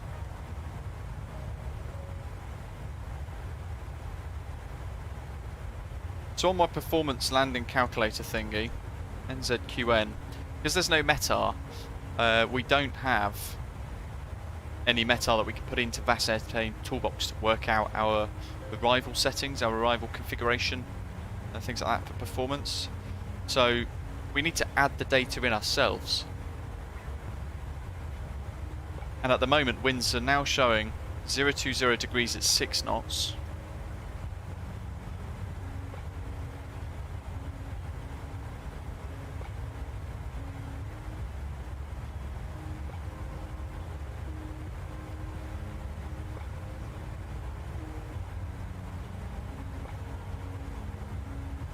which on 2-3 would give us a tailwind of 3 knots and a crosswind of 3 knots. But on 0-5, it would give us a headwind of 4 knots and a crosswind of 2. So it could be either. Temperature is 0 degrees, and the QNH is 1015. So I'm going to put in all the data here myself.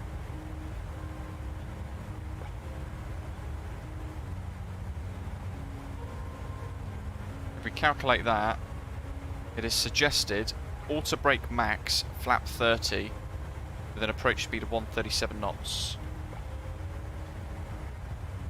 Now, I don't know if it's icy or if there's snow. Okay, well, with snow we can't land, apparently. Unless we are even lighter, which is about 50.5 tons. We're planning to land at 58.5 tons.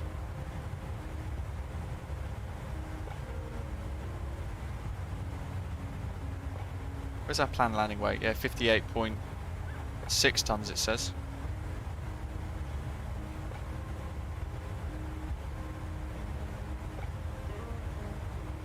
Too cold for sharks. Oh, yeah, actually that's a good point. Is it too cold for sharks? Not sure.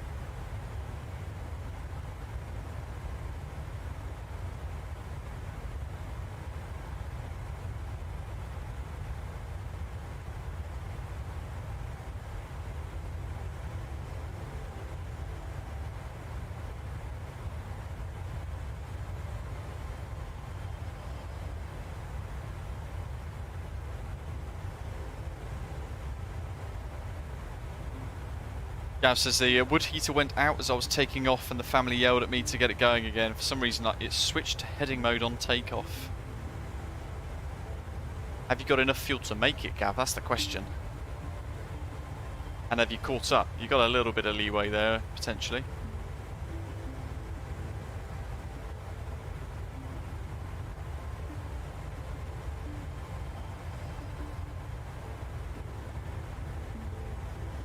Yeah, there we go. Glad you loaded extra fuel. Good effort. Good work. I think we're about halfway almost. Where are we? Miko.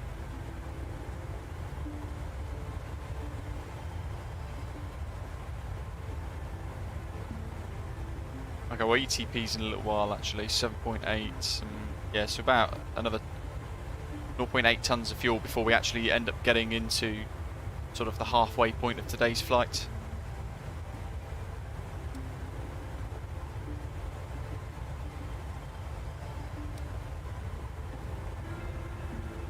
We haven't got the arrival data in yet.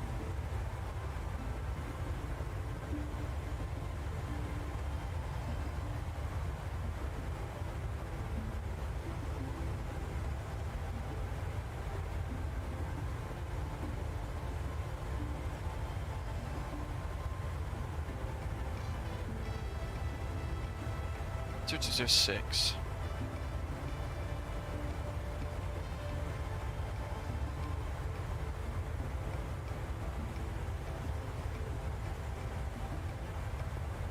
Zooming ahead on the votes for the Arnav Zulu 05 via Mbabu. We've not done that one before, so it'd be interesting for sure.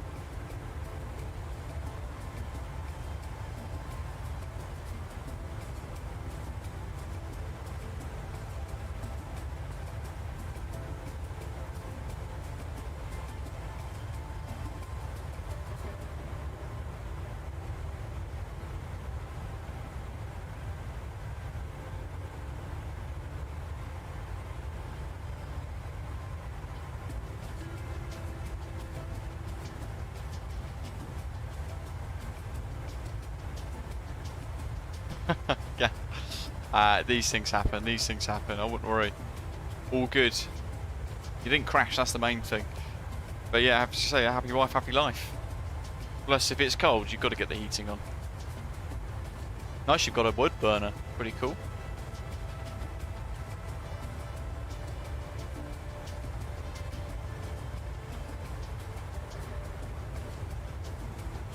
Top of descent on Balanta is absolutely wildly out of... I mean, it reckons it's halfway, but you wouldn't start top of descent there.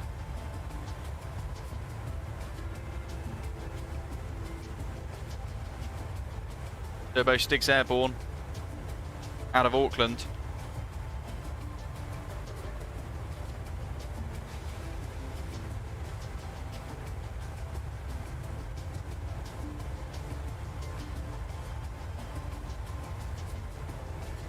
ETA, top of your screen, Benno.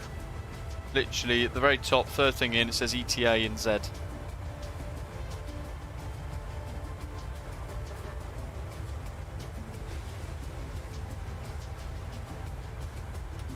Got the logo light off. We don't need the logo light on, do we?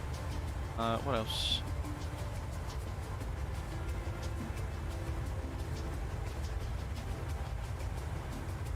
Might turn the... who was asking about the auto ignition earlier?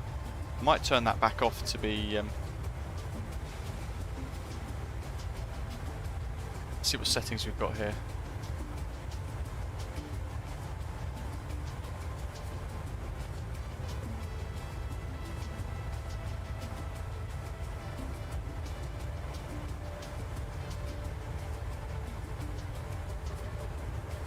Got the ETOPS cargo fire system on, and we've got ETOPS system on as well, because that's what we are doing today. Need to change this actually.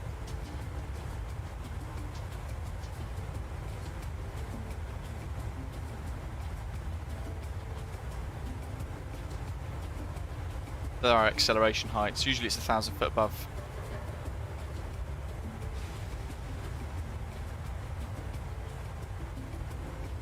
HGS is the hood, but I don't really I find it quite distracting, heads-up displays, so I don't ever use them really. Your damper gauge we haven't got on today. We've got the performance improvement package. Auto probe heat is one, so you could turn auto probe heat on, and it would then manage the probes for you. That's another option. And it also brake package, so if you had steel brakes instead of carbon brakes, what you would end up getting is much more brake degradation. Once so basically as the brakes heat up, they lose their performance with steel. RC Cosplay, you're most welcome. It's good for general aviation, but I think, yeah, like the head bounce and things, just completely exaggerated to the point where you turn it really off. You turn that setting really quite almost at zero, and then at that point, what's the point in having it? Yeah. Auto ignition. There we go. So 15th page, auto ignition is on yes, which gives us auto up at the top here instead of off. But if we flick this now to no, it changes it to off. So now there's no auto ignition on our aeroplane. We've changed it on the fly during cruise. So when we come in for landing later on, we need to put our engine mode switches to continuous. That's a must. But if you want one less thing to do in the checklist, when it's quite a busy aeroplane on approach anyway at the best of times, you can turn auto ignition on, and it will remove the need for you to put it into continuous.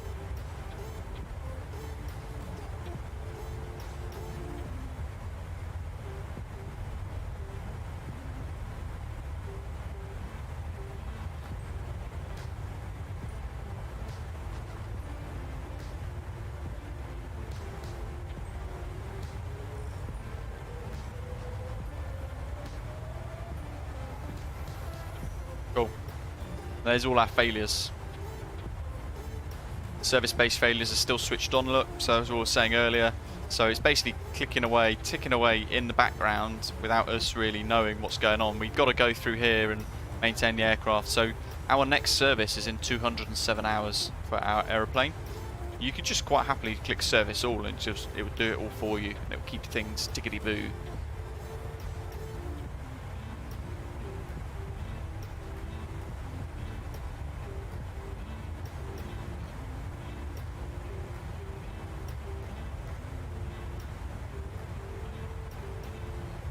Reese, exactly. Any good payware aircraft shouldn't need FS Realistic to sound and look good. Same with the FT Sim Plus sound packs. You shouldn't need to purchase those if the sounds are already of a good quality. So again, it's half the stuff pointless spending money on. Head bob, why do you need that to be so severe? I don't know. I think if you like more of an arcadey experience, sure. FS Realistic's probably quite good in that sense, but for a realism, I don't think it's that great.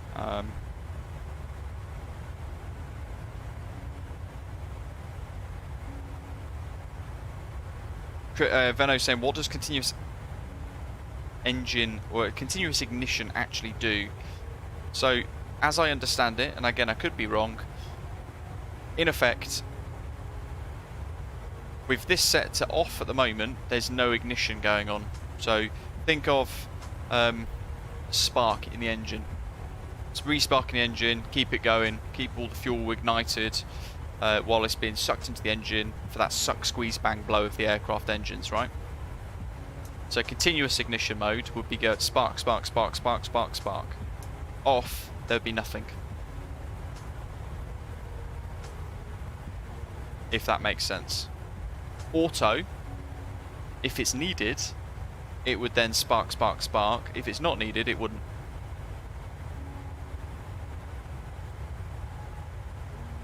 That makes, I mean, that's probably the easiest way I could describe it. Hopefully it makes sense. Hopefully it's accurate enough anyway. Doc, okie dokie, let's have a little look.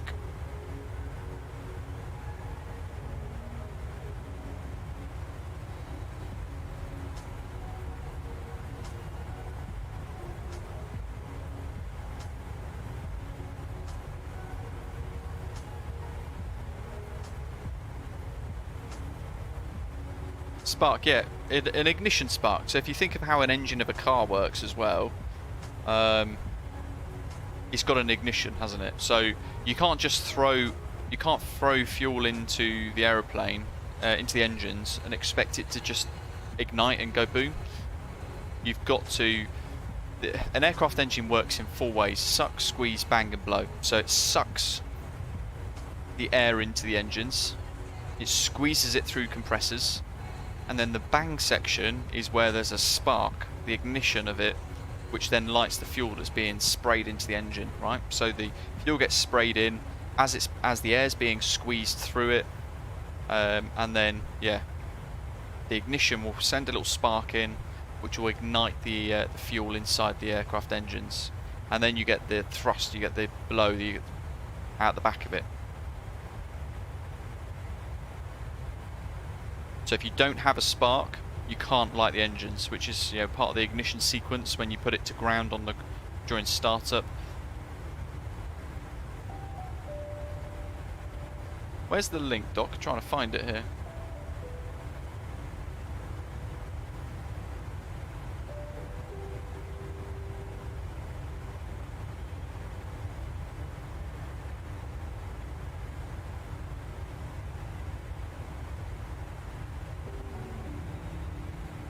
Saying Badger's put a link in somewhere. I'm trying to find it. Oh, there we go. We've got a METAR for Queenstown. When was that last updated?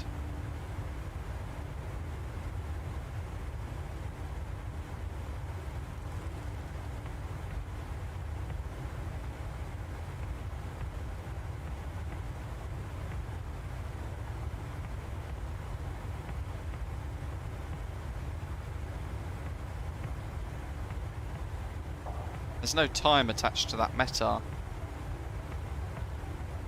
The only things, we don't actually know when it's being created.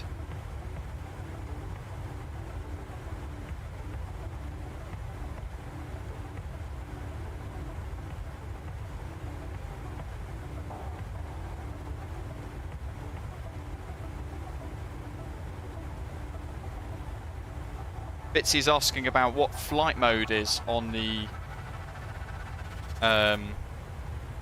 ignition mode selector. So there it says FLT. Now I've not had to use that yet, thankfully, but flight mode, basically it turns both ignition modes on.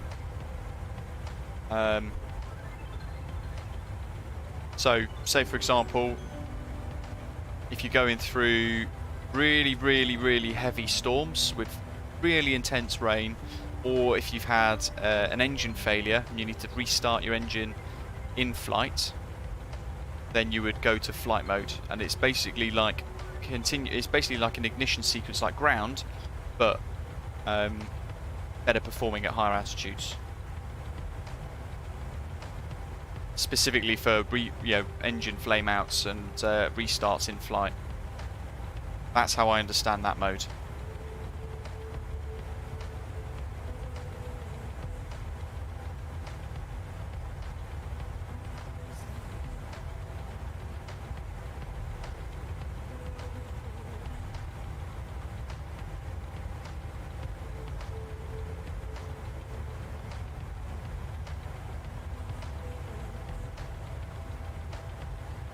If you had an engine fire, like we did into Bradley ages ago in this aeroplane, we had to shut down engine 2, if you remember, and discharge both fire bottles,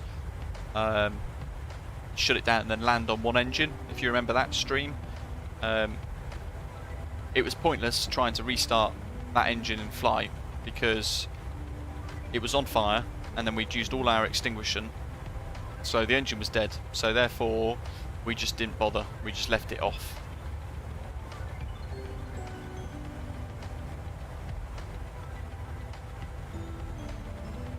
I mean, these are things that I've learned about the 737 that I'd never known about at all until I picked up the aeroplane. You kind of read through all the manuals, you learn about the aeroplane, you pick it all up. So, and by asking questions as well. So I was asking loads of people questions about how different features of the aircraft work, so that I can understand it should I have to use it too. So it's great you guys are asking it.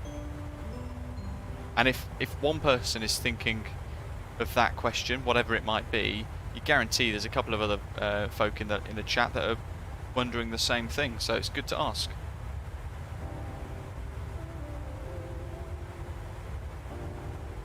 How many miles for waypoints we've got left? Omkim, then Dadlu. And then we've got to think about putting in a star. So we've still got a bit of a way to go. We're only halfway, but we've got 1, 2, is that waypoint? Miles away. Yeah, by Dadlu, about 320 or so miles. We've got to have put the approach in, so the aeroplane knows what to do when we get closer.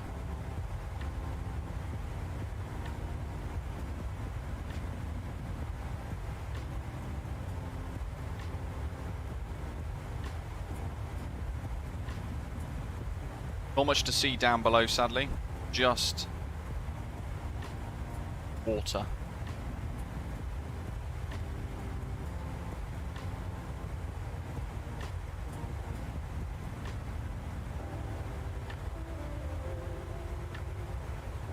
At Omkim, we should have an estimated fuel on board of 6.8 tonnes, so we'll need to make sure we compared that nearer the time too.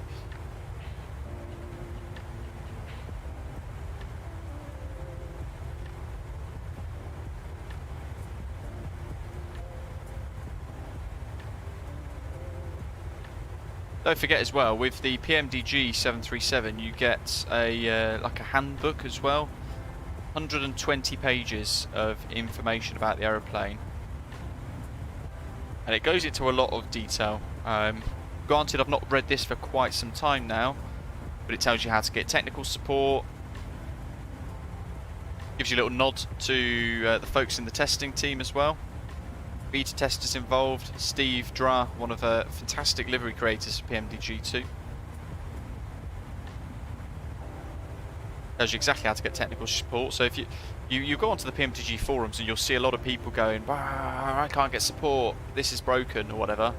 All they've got to do is just follow the steps on that page. It's half a page, simple, and they'll get you a response via the ticket.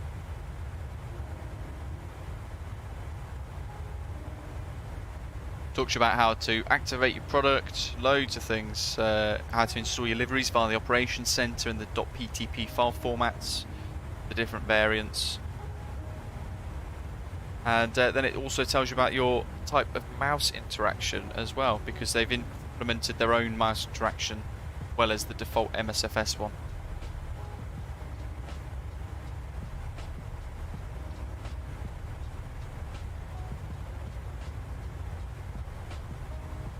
The PMDG type mouse interaction there is left click or right click.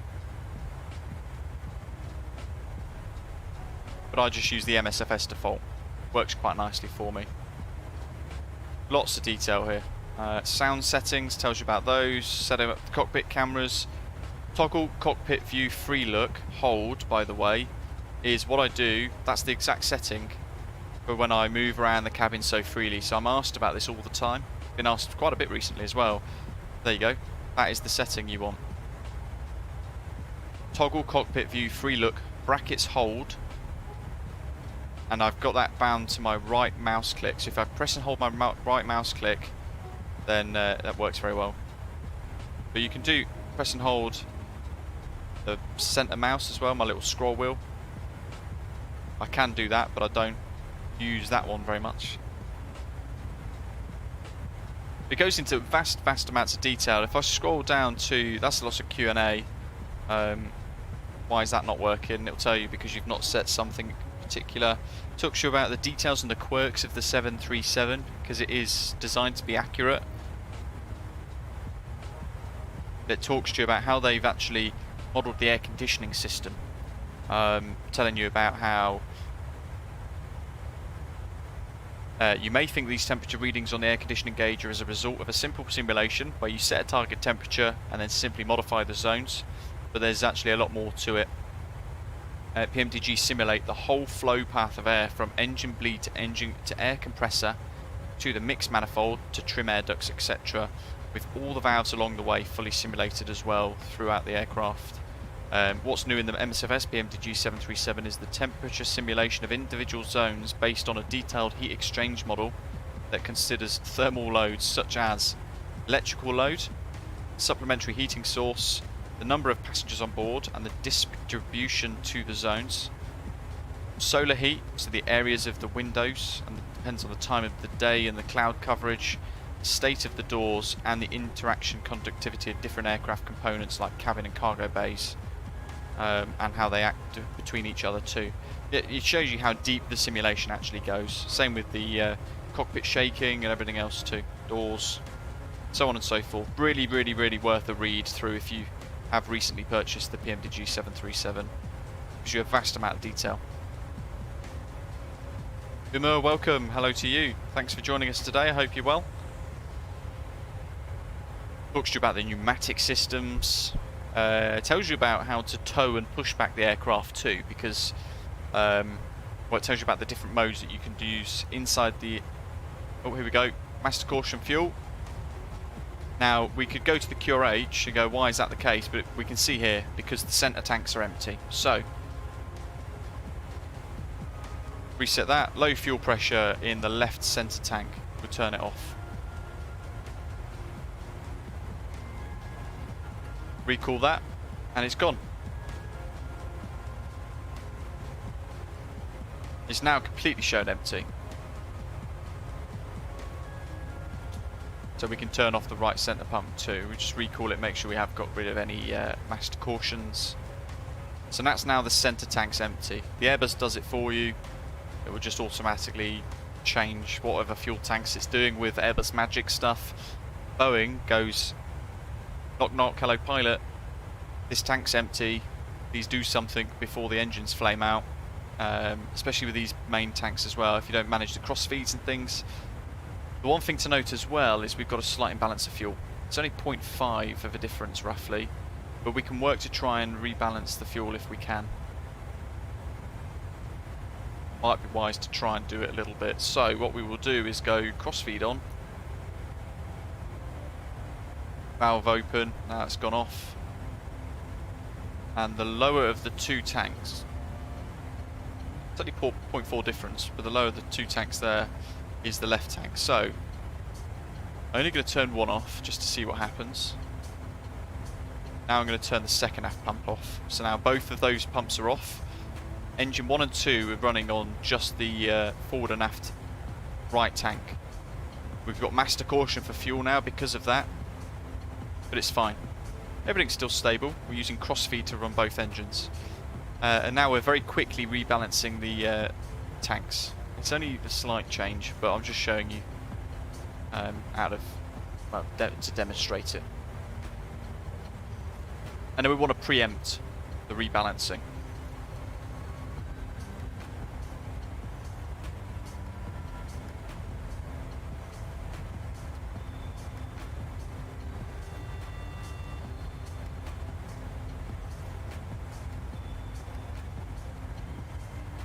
That'll do. Put those back on. Those tanks are back on.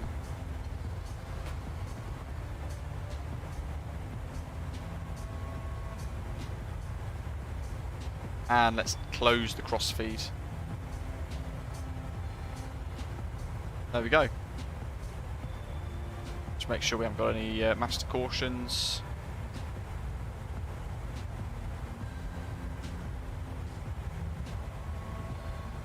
But one of the things I don't really understand that well is the pushback modes inside the 737 from PMDG, so you can actually control pushback from inside here, which is really cool.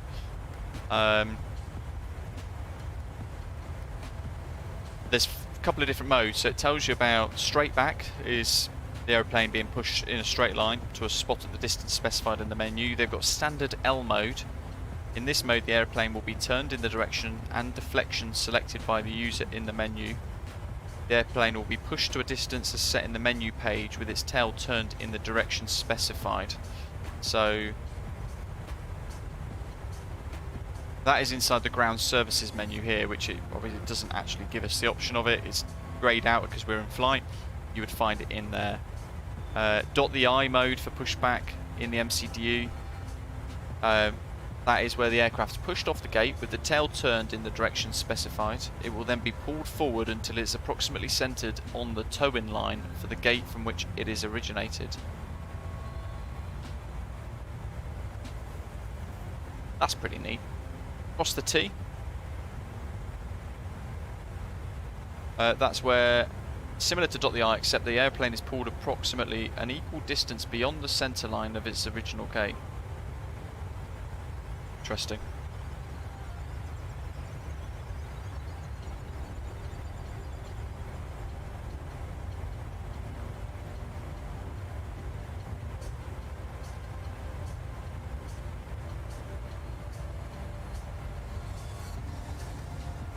And you can custom drive it too.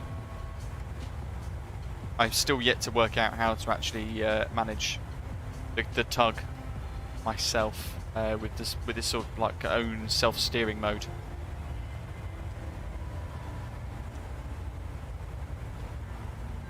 A lot of cloud cover starting to come in down ahead of us as we get nearer towards New Zealand. A lot of cloud.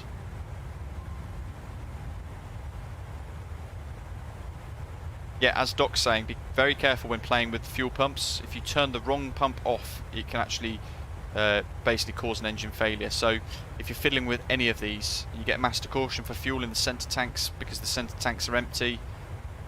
Look at it, confirm it's the pump that you want to turn off, then turn it off. Otherwise, it will cause you some problems. X-lock. Here's the little mode as well that I'd never really used. See that? That little switch, compass light. You can turn that on, so you've got the compass light on. Feature that I never really use. I've never clicked that actually. Matthew uses the pushback quite often on the 737. It works pretty well, doesn't it? I've used it once or twice. I've got it wrong each time, but it does work very well. It does exactly as you've asked it to do. Including if you tell it to do the wrong thing, it will then do it because you've told it to do it. So do check all the data.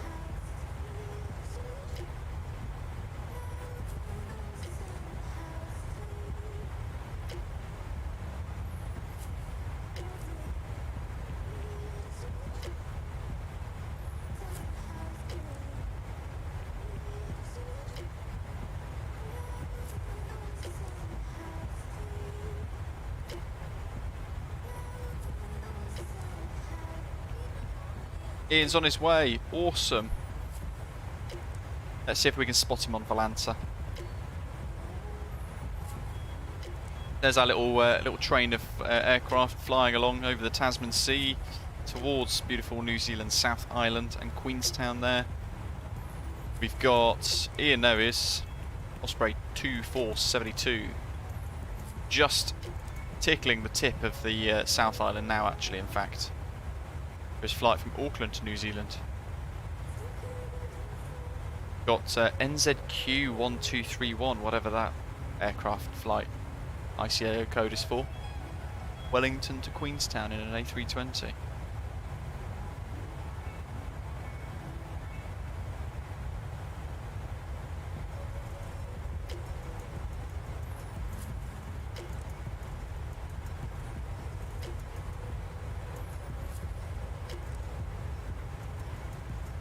Keep clicking those likes, folks, see if we get to 100 before we get closer. Ooh, Ian. Okay, fellas, I have a speed trim fail and a Mach trim fail. Are you in the 737?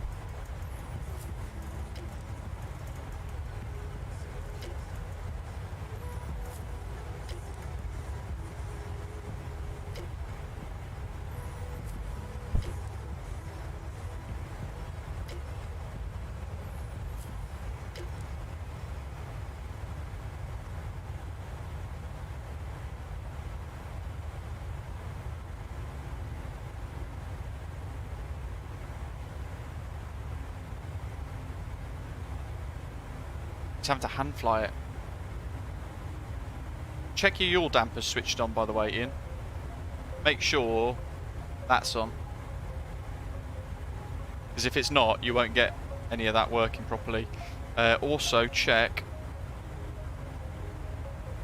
your stab trim there is set to that center position, or in the normal position, sorry, I should say. Yeah, you want, potentially your yaw damper there is off at the top of the overhead panel on the left hand side, but oops, you got speed trim fail. So on the left hand side on the QRH, there it is, the speed trim system is failed. Continue normal operation, that is it. That's the only thing for that. And then Mach trim fail. Oops. And the alphabet. Mach trim fail. The Mach trim system is failed. Limit speed to 280 knots, Mach decimal 82, and that's the only failure mode for that as well. That's the only action. So limit your speed to Mach 82 or 280 knots, and maintain normal operation.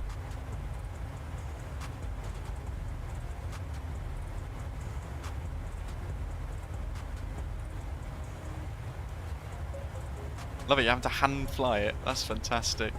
What else could it be? Make sure we've got these set up a little bit. What else could cause a Mach trim speed trim failure? Josh wants the checklist. Which one, the QRH or the checklist, the 2-pager that I've created? What else could cause you the problem that you've got?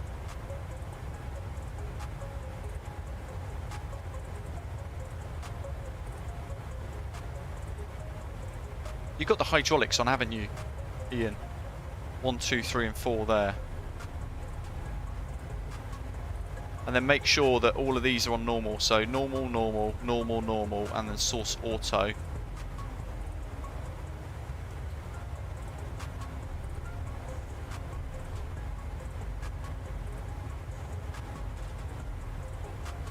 Josh Plays TV, the 2-page. Go to BritishAvGeek.com, which is our website. Click across onto tutorials and then PMDG 737, and then you'll see at the very bottom of the list there the PDF for you to download, or you can search for it and you'll find it on flightsim.to.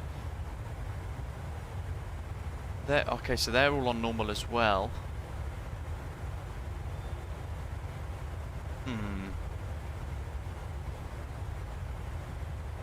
What else could it be?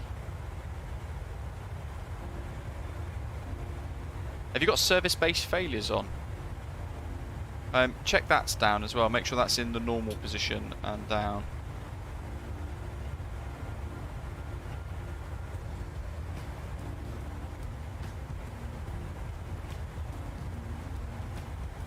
Beyond that, I can't think what else it would be. How strange. Dursty2, hello buddy. If you want, you've probably still got time to join us if you flew from Wellington to Queenstown. If you fancy it. I can't think what else there could be for a suggestion there, Ian, to try and help your situation there. Nothing at the very, very top I can think of. Yeah, bizarre.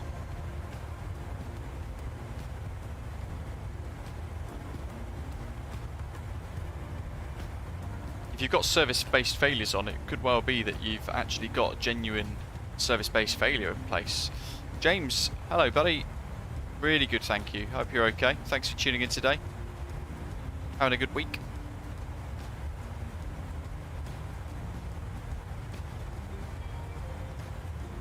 But Josh, that's the QRH. You just want to go on Google and type in Boeing 737 QRH, and then you'll see a couple of different options available to you.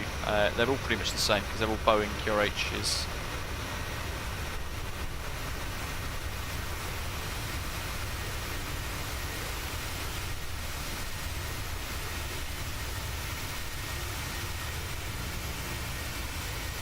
It is a strange one, Ian. Exciting. ODG John, g'day, welcome.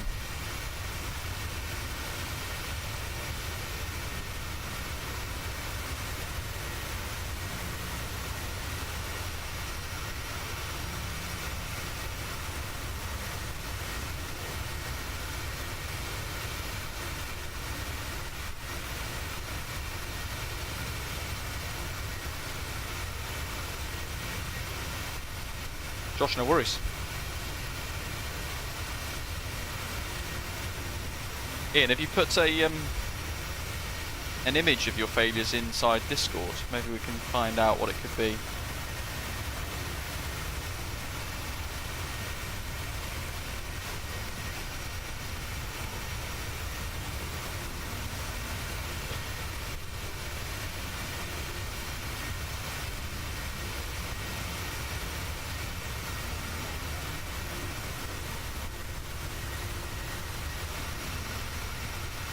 Who knows? The beauty of the PMDG 737 is the fact that you could get any of these failures at any point, and it will become quite demanding very quickly. Can't think what else there could be that I could suggest that might fix it off the top of my head. Have you tried clicking that to reset it and then press that to recall it just to see what happens?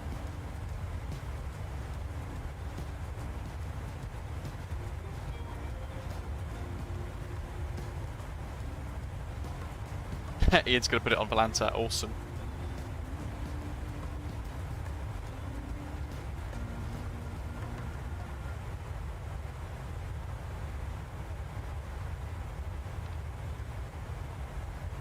I can tell you're hand flying it, but you're doing a bloody good job looking at the route. Wow. Good effort.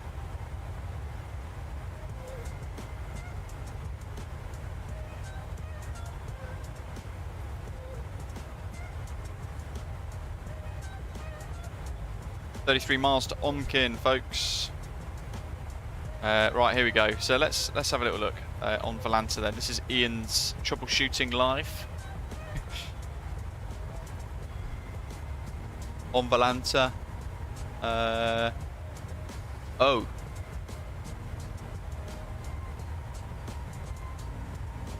That looks like your IRSs have failed.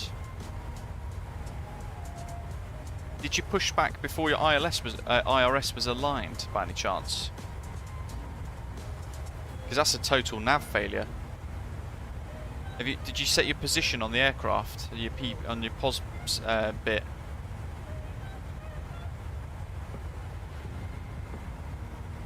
Because if both of these are blank, it would suggest to me that maybe your IRS up here isn't set to nav. The aeroplane doesn't know what it said. You might get, have a little look, you might get some warning lights up here that will tell you something could be wrong. Failing that, it could be something inside here. So, init ref, go to POS, and it may well be that you've not aligned the IRS.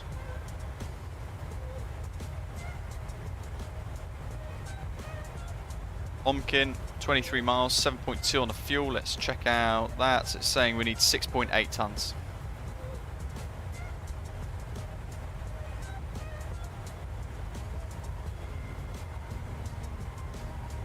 Flight control failure, it failed in flight.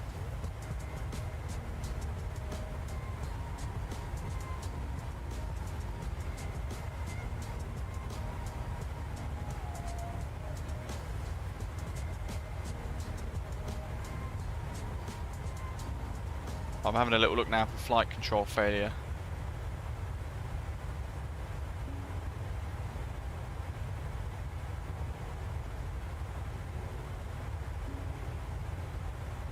Doesn't say. FMC fail.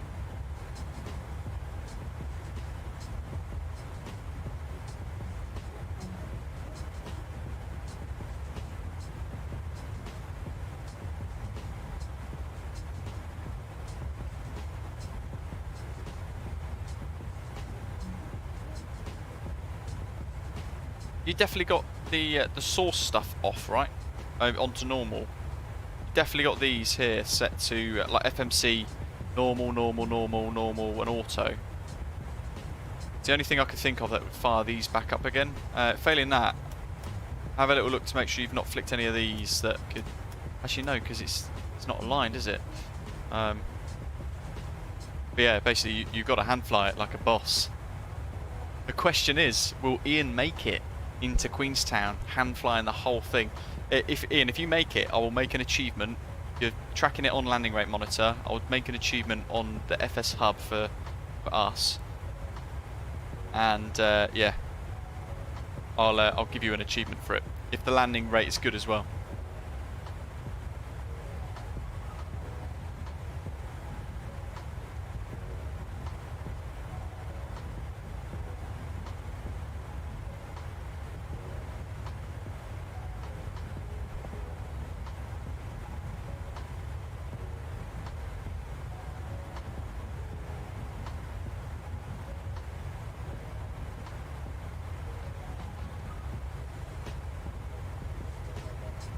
There's a couple of flights doing 05 at the moment, so I think that's probably what we're going to be doing. What's the poll say? Reclone, hello to you. Very good, thanks for asking. I hope you're well. It's got a flight request for us, Melbourne to Auckland. It's a nice scenic flight. Have we got any Melbourne international scenery that's any good yet, or is it still just Melbourne Essendon?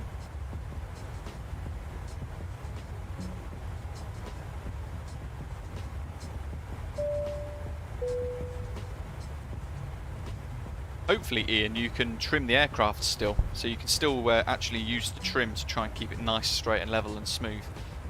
Luke, hello to you, welcome on board.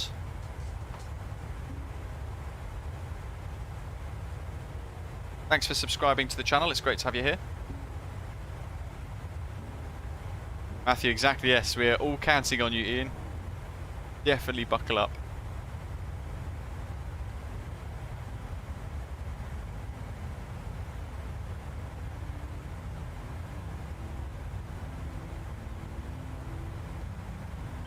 Doc says, look at the QRH, IRS fault, page 11.9. Bing.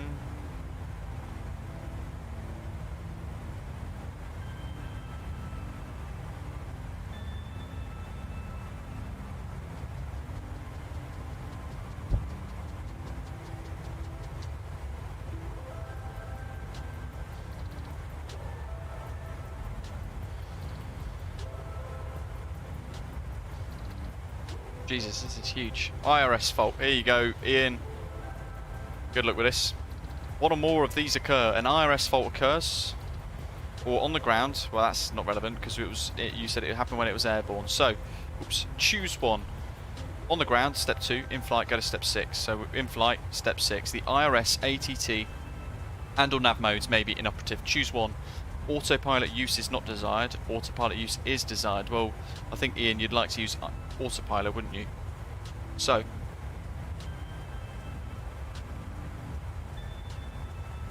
step 13, IRS transfer switch, both on L or both on R. So, up here, Ian, you want to flick now IRS to either both on L or both on R. Take your pick, let us know which one you choose. The autopilot on the side with the operational IRS may be used except during approach. Autopilot used during approach is not authorized. So basically you should be able to get autopilot on either the IRS left or right and CMD A or B up until your approach, and you'll have to hand fly that. And then you work through your approach checklist here, except for all these deferred items like so.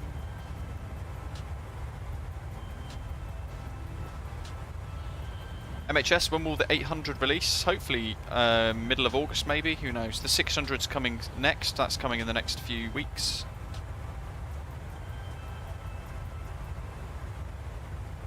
But they've given guidelines of times and things like that. So Ian said both on R. Have you got anything back? Have you been able to engage CMDB? Or even CMDA? You got any of that working?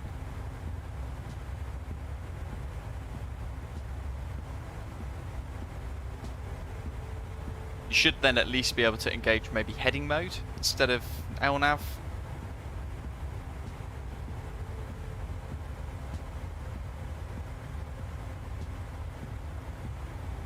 We're 200 kilos above on fuel as well. Oh, Luke, fantastic. Wonderful. Alright, we're getting closer now. We're going to have to start thinking about approach. So, we'll end the poll. 114 votes. Thank you, folks, everybody getting involved. Bitsy's going to give the 600 a miss, but make sure if we hit 20,000 subscribers before it releases, make sure you enter the giveaway, because we'll have the option to give away for 2 winners. You'll be able to win a license for the PMDG 737 700 or 600. You get to choose if you win, so that's pretty cool. Okay, so Arnav 05 Babu, never done this on the channel before, so you're going to see it live for the first time. So departure arrivals, Queenstown arrivals, and we want Arnav Zulu 05. Confirm that is the one we want. Pick it.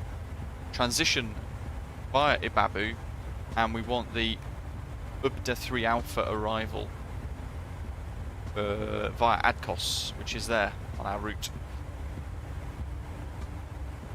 I'm actually going to now, before I confirm it, I'm going to confirm it on the charts as well to make sure it all adds up properly. So, on Navigraph, hopefully you can see both screens quite nicely. We're going to pin Arnav Zulu 05, and on the star, UBDAM 3 Alpha. There we go. It's via ADKOS, ADKOS Bevco, Ignat, UBDAM, max 250 at flight level 150 to 240, Ladip 11, Avga, and Ibabu. Lovely. Execute. Check that then. ADKOS, Bevco, Ignat, UBDAM, Ladip, Avga, Ibabu, and then initial approach fix onto the Arnav arrival approach. So Babu at the top here, QN577. RF047 is this radial fix here, this curved line that it's put in. And 4849. So that's going to have a couple of little waypoints here to make this nice curve to QN573 in the legs page there in the middle. Then a couple of more pseudo waypoints for the curve. RF5051 to QN571 at 8200. That all this matches. It's showing 240 knots there though. We don't want to be that fast. I'm going to assume we want to be about 180 knots at that point.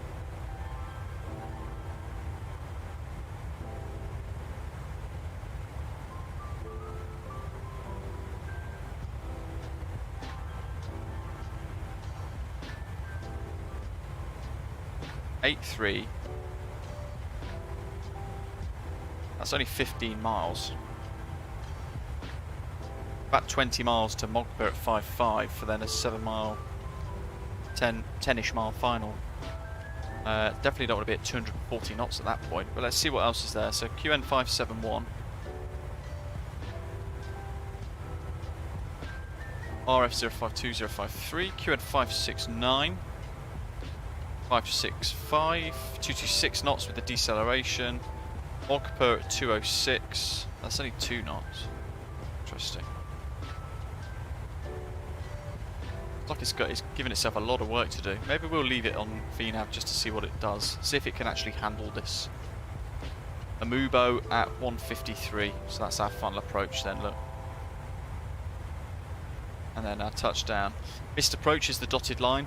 This is quite technical, so if we do go around, we've got to initially fly runway heading, then we're going to fly this curve all the way around the lake, back over the airfield, passing over the airfield, heading due southbound all the way up to Sungu and NV. Either hold at Sungu or hold at NV. It's all the details there. Hold at Sungu at 10,000 feet, actually, there it is.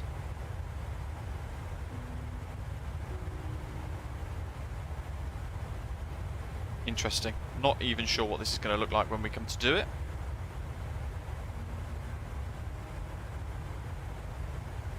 David Cherry, here he is.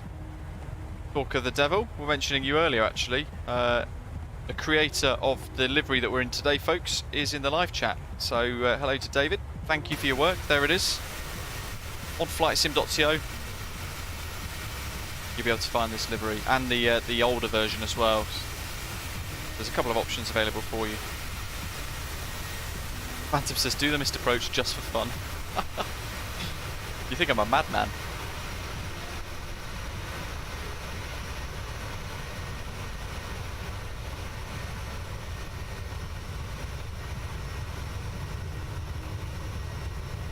There you go, Ian. Have a little look, see what Maynard said in the live chat there. Some nice little tips to try and force align at least heading and attitude for you to help with the hand flying.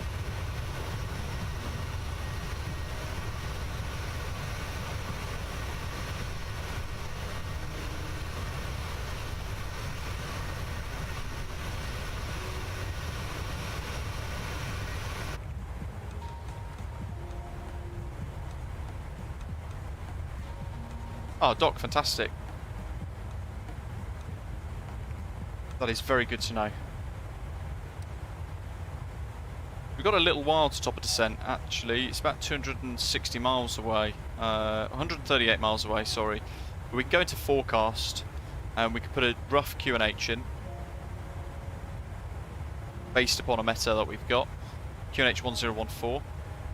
But we will get all of the winds input here as well. David says he always flies the 2007 version that we were just mentioning as well. We'll be getting the 800 version out pretty quickly. It's all set to go, just need the model from PMDG. Awesome. Yeah, really excited. I'll be doing the same route again with the 800. Definitely in this awesome livery as well.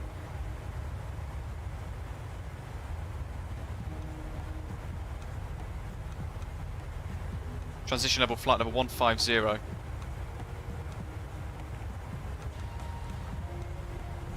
So we'll update that, and we'll put the QNH 1014 in. Bingo. So we've given the aircraft enough data now to work out roughly where it wants our top of descent to be. Oi Oi says, can we see the contrails? So you would have just seen it, I would have thought, as we panned around. A couple of our screenshots today are on Volanta as well, don't forget, folks.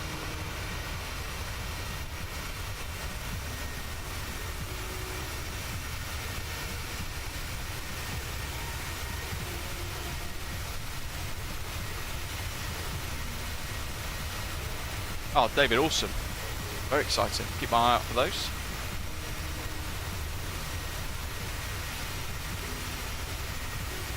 Where's that thing from the sun? Oh, look at that. Like it's winking at us. Let it come back up again for the intensity. There it is. Screenshot.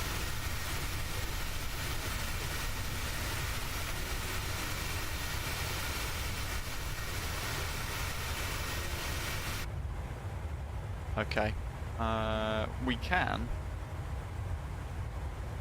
think about the approach page a little bit further in. We've got a planned landing weight of about 50 7 is 0.2. 58.8 tons. So we should get some V speeds like that. Flap 30 at 134, roughly, he says.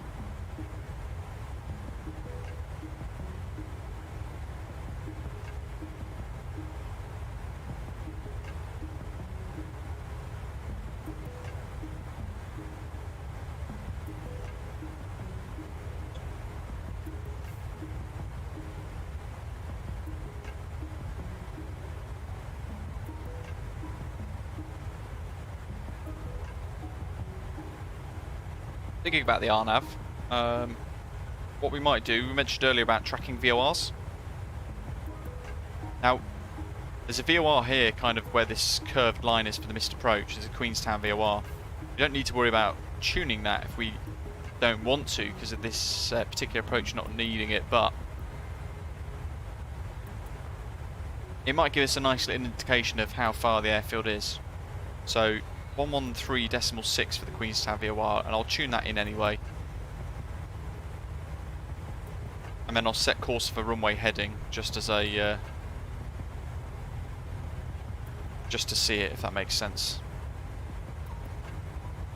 136.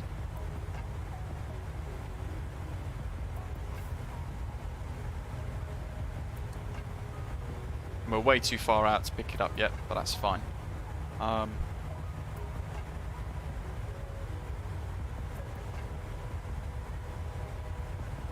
We're heading 053.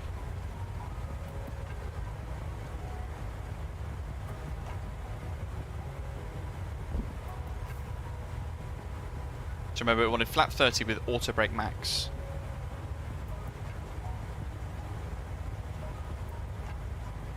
Tesoro, hello to you, welcome. Saying thanks again for your last flight with the leg from San Diego to San Jose. You're most welcome. Used to commute on that flight weekly for many years. Great job on all the 737-700 videos. Keep it up. Thank you very much. Really nice to hear. Glad you're enjoying it all. Glad I was able to do a flight that you kind of recognised as well and you've done in real life. Always nice.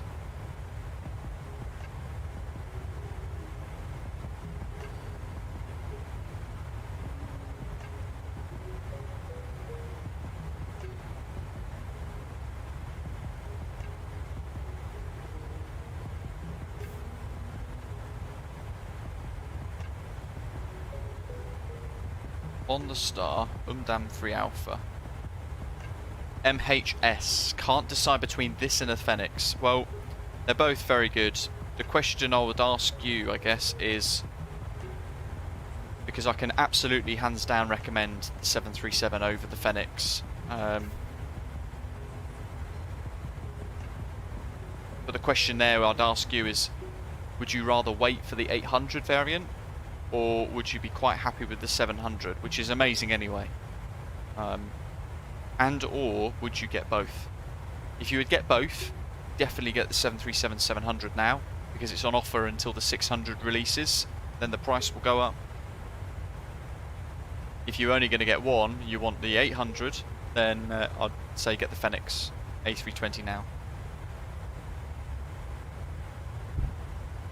They are both very good though. They're both very, very good. ADKOS 10.8. Now what we've got to watch for is up dam, we've got to watch our altitude there. We don't want to be too high because the constraint is between flight level 150 and flight level 240. And that's almost, well, it's a 9,000 feet buffer between the top and the bottom of that constraint area. So we don't want to be too low, but we don't want to be too high. And I feel like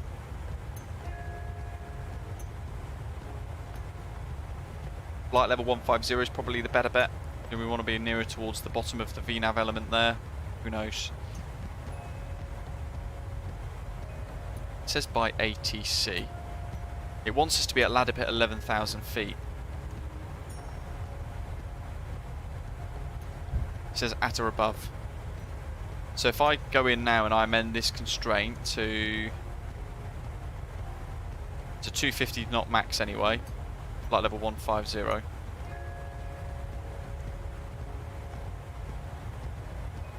We can put this one at 11,000.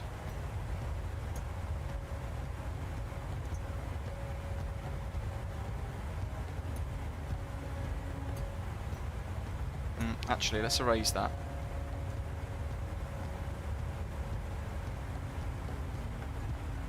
$250,150.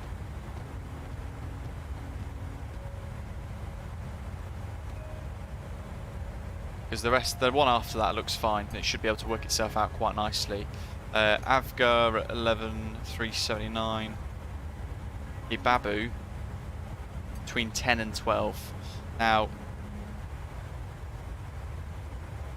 it wants us to be, after Ibabu, it wants us to be at QN 577 at 10,000 feet. You can see Avga is at 11,379. So if I execute that, that should have all worked out quite nicely for us.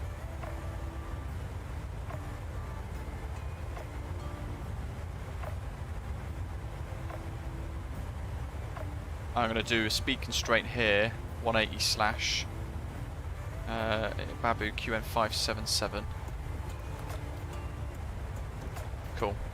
So now I'm telling the aeroplane I want to be slower earlier than what it's anticipating. Effectively, we'll do 180 knots to final approach, like so.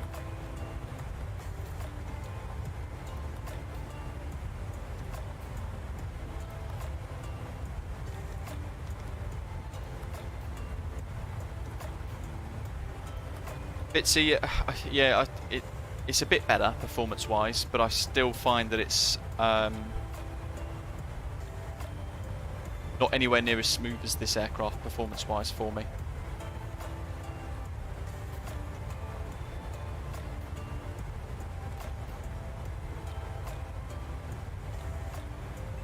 The problem there, Doc, is there's just so much to sort of cover, isn't there? There's a lot of aircraft to cover and think about and manage, so it is difficult. Proper descent in 40 miles, folks, or just over 40 miles. So if I go back to my checklist, I'm going to reset my QRH in case something comes up, as we were flicking around through that earlier. So descent arrival and weather data obtained and set.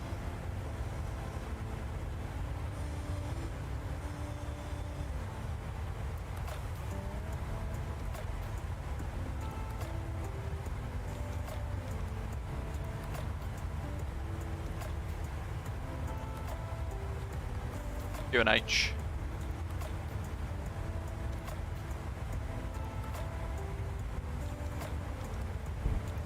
$1014. So let's set that. 1014.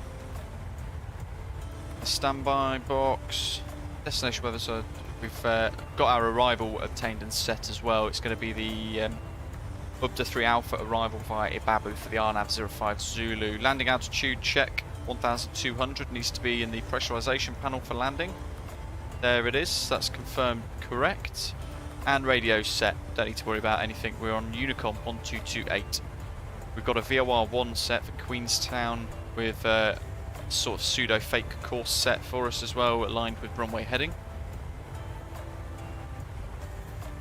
And then all we've got to do is reset the altitude. We've already done altimeter. We need to set minimums. Might as well do that now because it could take a bit of time doing that. Straight in landing. Decision altitude is 2,300 feet. Now we've got a lot of scrolling to do here.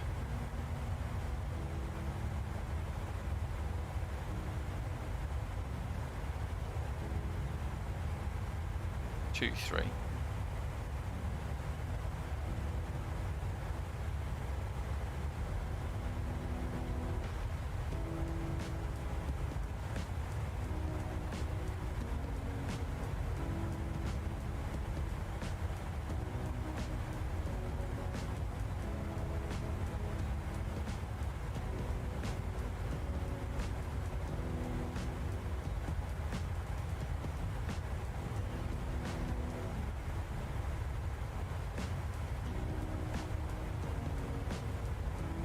Almost.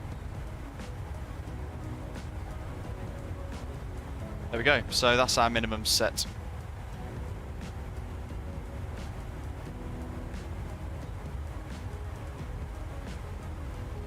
A lot of cloud.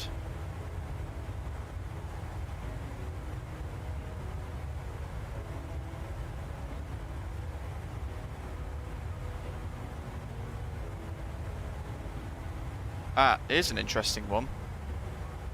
We can't do the RNAV Zulu 05, can we? It's for Category B aircraft.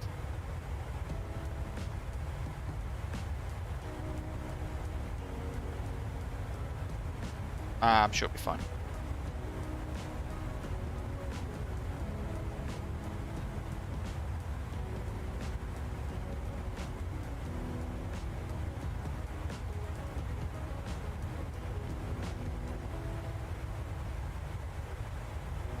Category C aircraft could do the...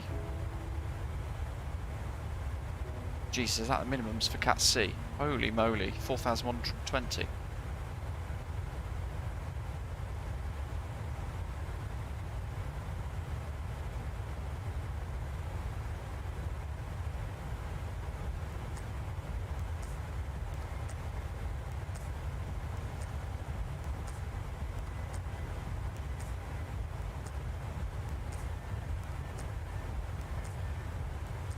Says you can activate high altitude landing mode so you can have a reliable speed. How do you mean? Shaquille, welcome.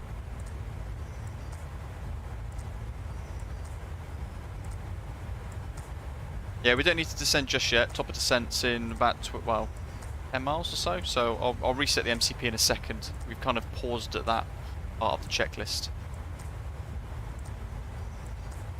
MHS, so in this aircraft, I've got my frames capped at 35 frames per second in the sim anyway. In this aircraft it rarely goes below 35, so it's very, very, very good, very smooth as well. Occasionally in the Phoenix my frames will go down to 25 to 30.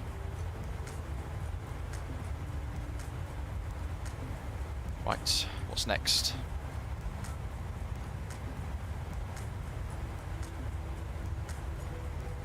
I think we'll just stick to RNAV Zulu. Sure, it'll be fine. 180 knots. If not, we'll go around, we'll enter the hold, we'll reconfigure for the RNAV Foxtrot instead. If it all gets a bit messy for the aeroplane.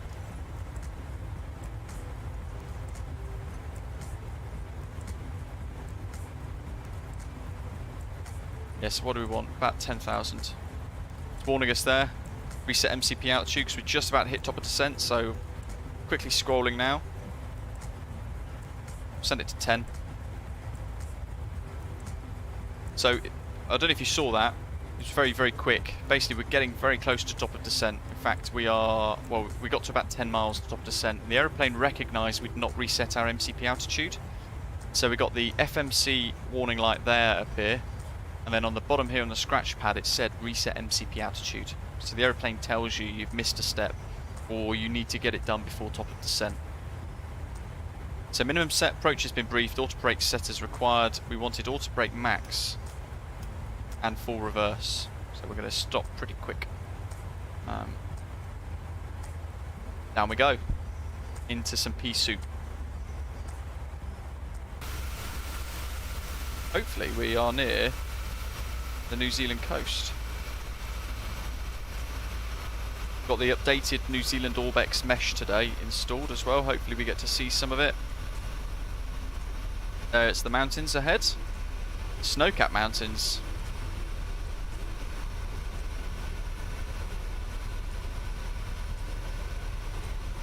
Shaquille's watching from Charlotte, North Carolina. Welcome.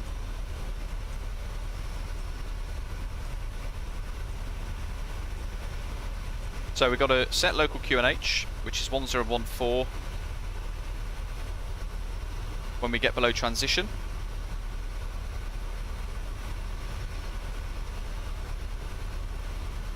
Look at that. Awesome. Love it. Nice tailwind now, 40 knots, pushing us towards the airfield a bit more.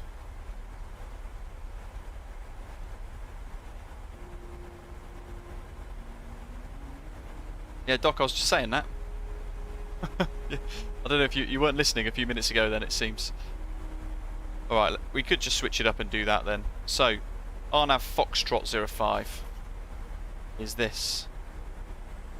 And it's for Category C. So at the very top it's given us our categories of the aircraft. That's what I was talking about five or so minutes ago. The other one says Cat B only. This one is for Cat C as well. So RNAV GNSS Foxtrot for the approach. Ibabu QN 529, Letpo Usas QN 581. And then the missed approach in this instance actually takes us off down here up to Evox for the hold, because well, I assume it's because of how tight the turn is in the little valley there. Why that's a different approach entirely, I do not know.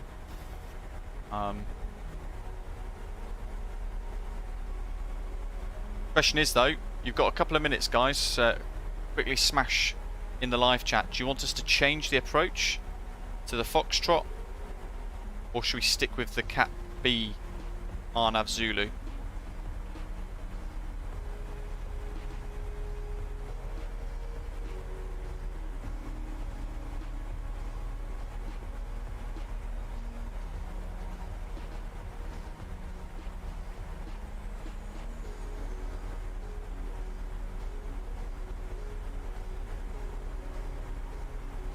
A lot of mountains and terrain coming up now. Look at that.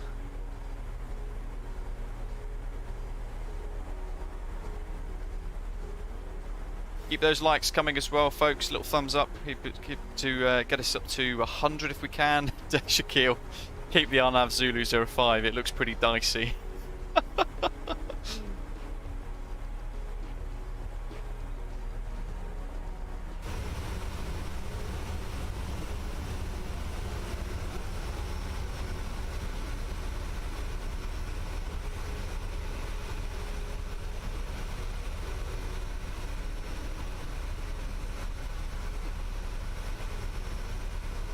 I think they're both a bit of a challenge, to be honest. They're both hairy approaches.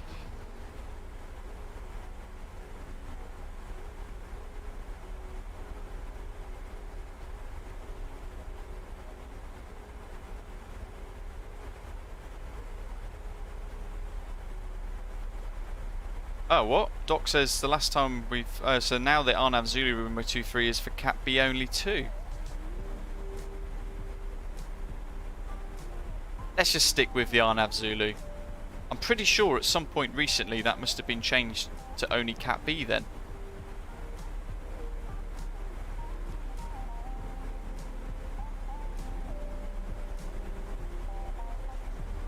Yeah, screw it. What could possibly go wrong?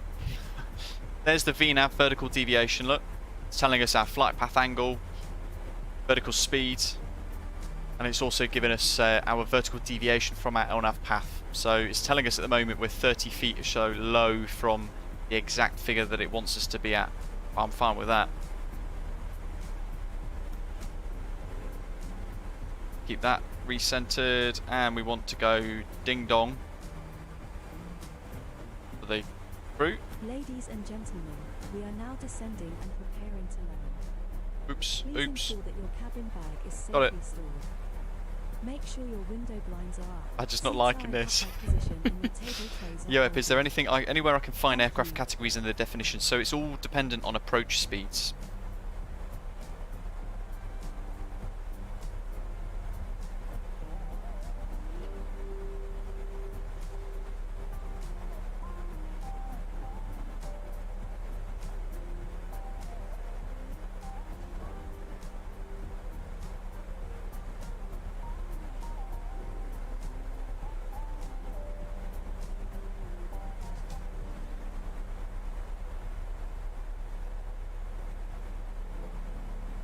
Yeah, 737 says approach speed for its category C.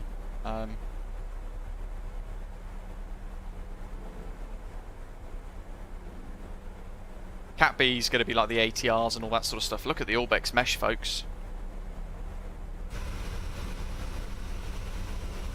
Look how fantastic that looks.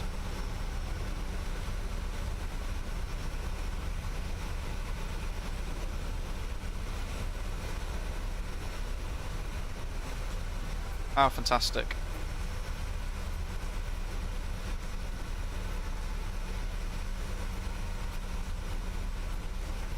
Shiv Beast, depends on the temperature and everything else as well.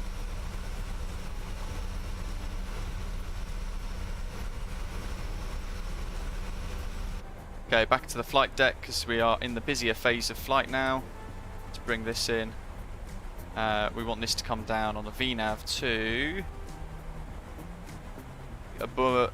Amubo 3100. Bumpy over the mountains.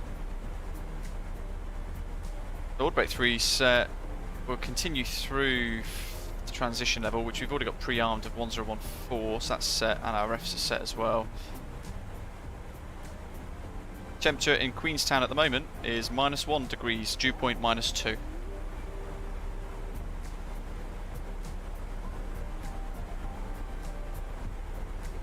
-2 degrees now, dew point -3. Wind 050 degrees at 2 knots. We're showing scattered cloud at 16,000, broken cloud at 24,000 feet.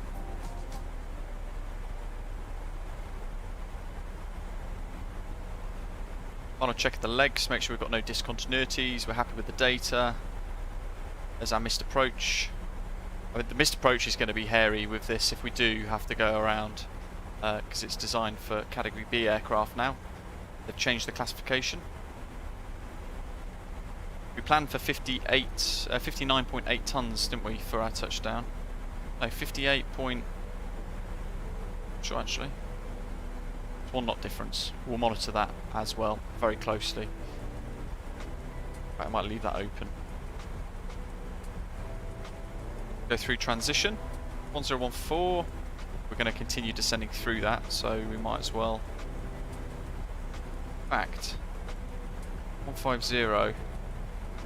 Ugbam. Okay. We'll wait till that waypoint to change.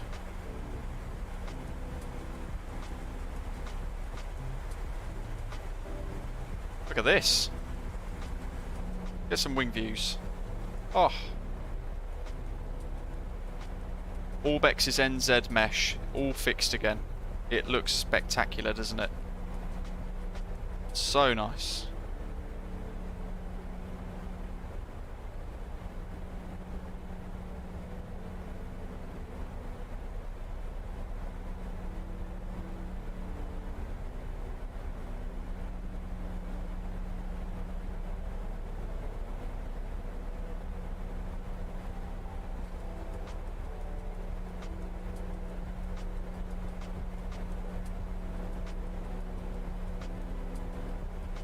Bitsy. Hooked. Love it. Absolutely awesome. I might actually get rid of the terrain map now. I know this is risky, but we can see what's happening. But it's actually obscuring the route map that we want to follow here. FMC speed mode. Where's our leg? 250.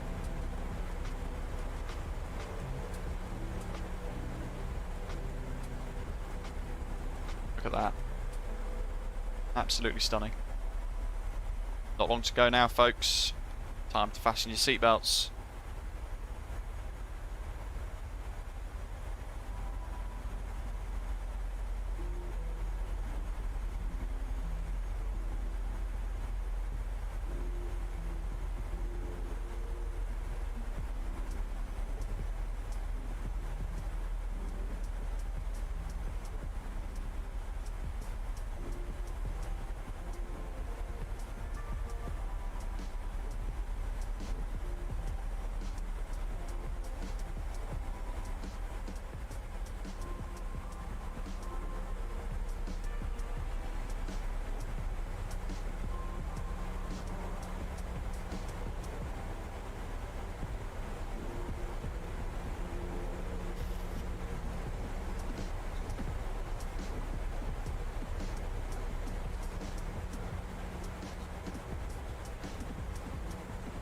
I think we're happy with the approach. We briefed it, we know what we've got to do for the missed approach as well.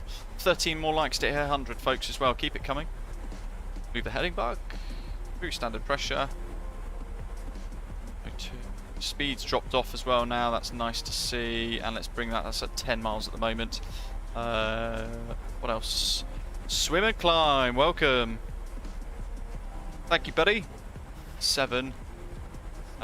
Plus probably about 10. We've got 10 miles, so we'll do a 10 mile and a 20 mile fixed ring, I think, around the QN. Thank you very much for your super chat. Really, really generous of you. Yeah, we'll do 20. Oops. That's now, and we'll do 10. And why not? 6. 3 fixed rings. There's the airport.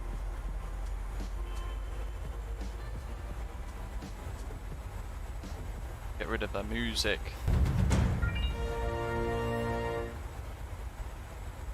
Love your channel and content. Thank you, Swim Climb. Really appreciate it.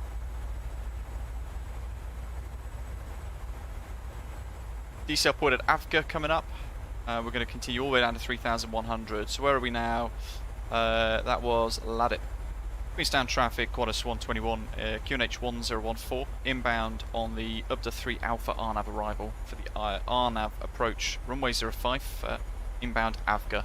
We'll report final Queenstown traffic. Keep the heading bug moving around.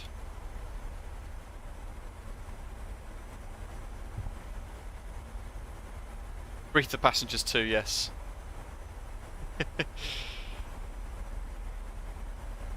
Right, order break sets. Where's the checks? Swimcon watching from Vancouver Island. Very nice. Just about to go to work. Love watching your channel whilst having breakfast. Good morning to you. Look at that for a view.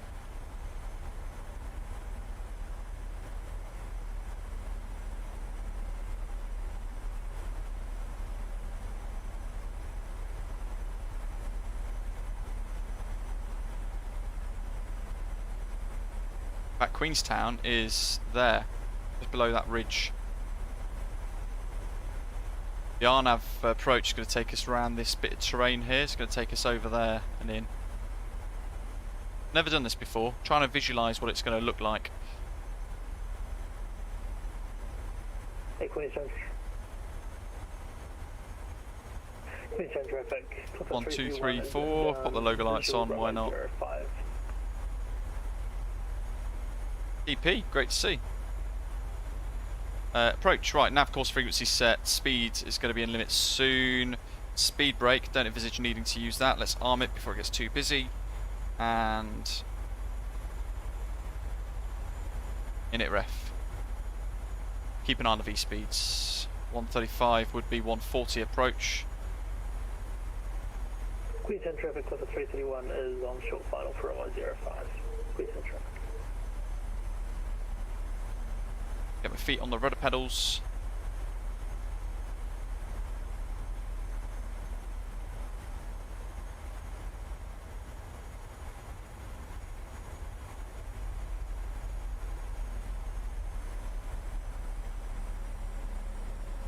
Okay, now the aeroplane's going to target 180 knots. Astrodad, welcome. Give the crew a final ding. That'd be cabin crew seats for landing.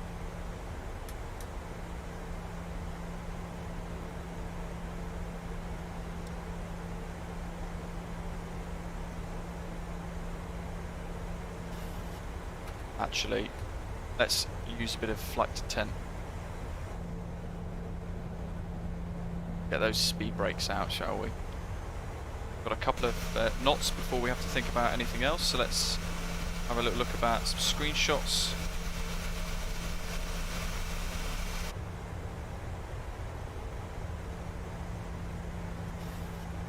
Queenstown traffic, Qantas 121 crossing Ibabu. Shift Beast just gives me an idea of how many miles I am, so I can see this one here is the 10 mile fixed ring. 209, that'll do for now. Through flaps 1. Lap 5.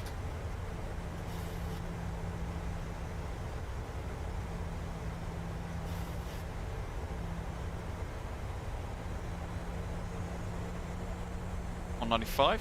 Let's just keep it extending to flap 10. Clear the spoilers. Rearm.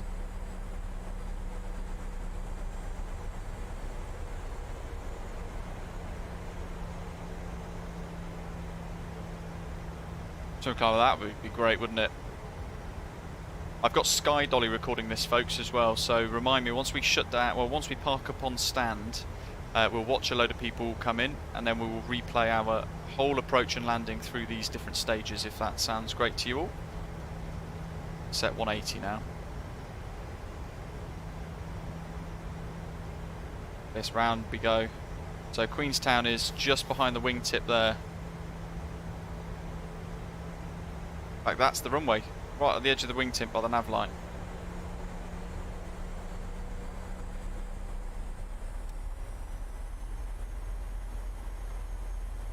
Oh, it's actually dropped us to 160 there.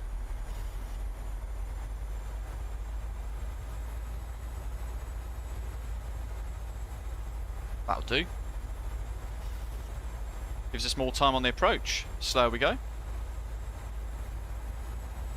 Where's the legs?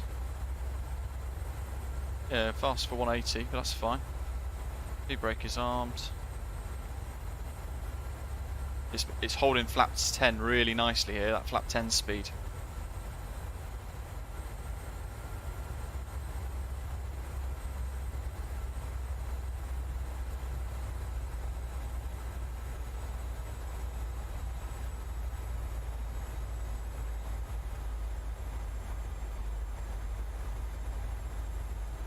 Watching that altitude come down still. 9418 RF449. Okay, yeah, that's still on track then. Got 5 mile mode. Down to 3-1. Not sure why this is only a category B approach. It's absolutely fine for us. There's the airfield. Yeah, Queenstown traffic. This is 331 and 2.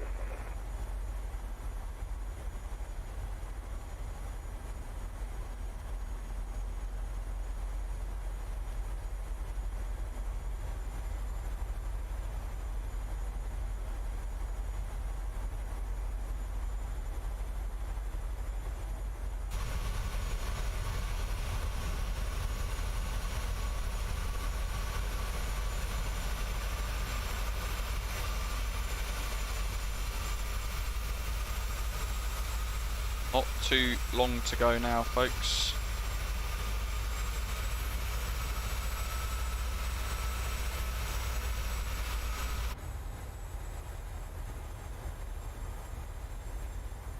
Keeping us on that VNAV path quite nicely.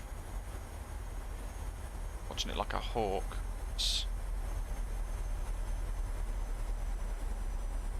It's beautiful scenery. I've seen it myself, and it's like that. That's amazing. Well, there's the runway. You can just about see the 2 flashing lights there.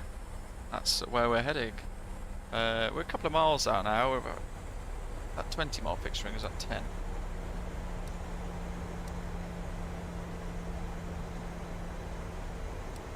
Okay. Let's keep that coming down to 053.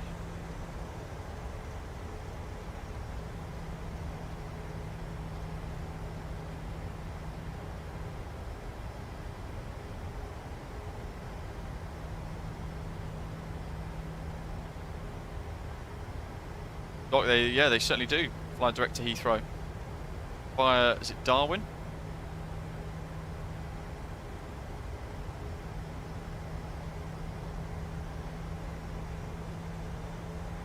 Okay, speed's good. Let's just get the gear out now, shall we? And we'll go to flap 15. We're about 15 miles away.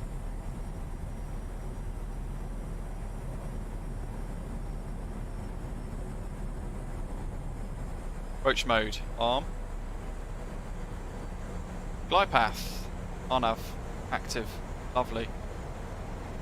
Ignoring heading mode for now, so that's just set runway heading.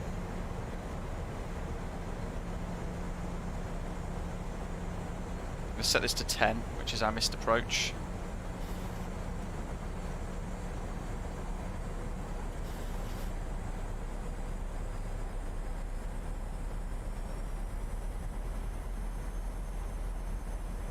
Engine start switches 1 and 2 to continuous. We flap set for landing, we're going to go flap 30. Go around altitude is now set at 10,000 and we're on the glide.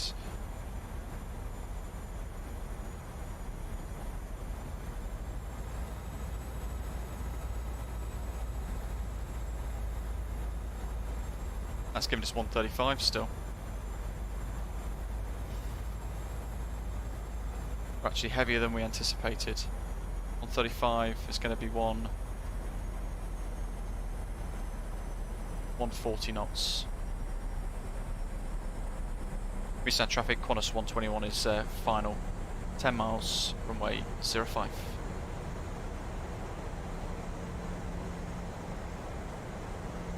Lap 25 as we decelerate now.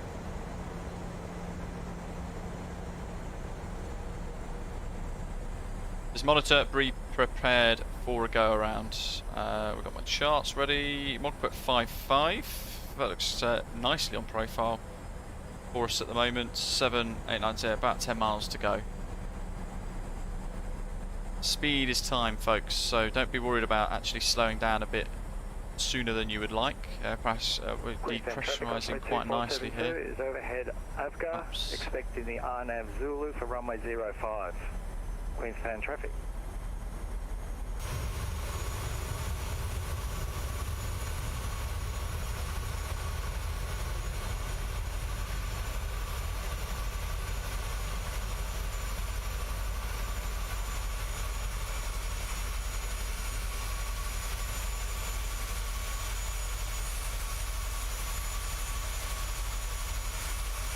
Here we go.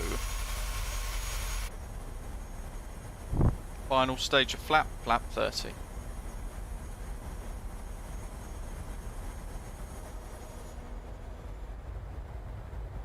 Look at that. Spectacular. We'll get this wing view for the approach in a second. We'll do the replay and we'll do that wing view right there as a full replay for the approach.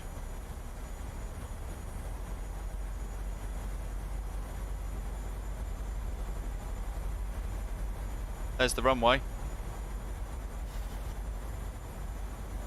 So we're all set.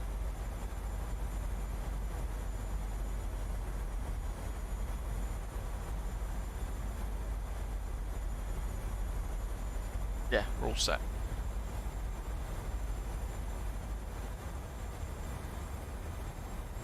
Have a good morning.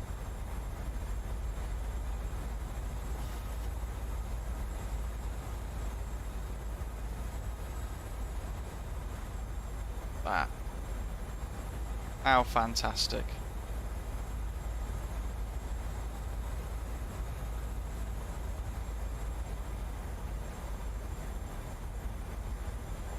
Alrighty. About 1,000 above.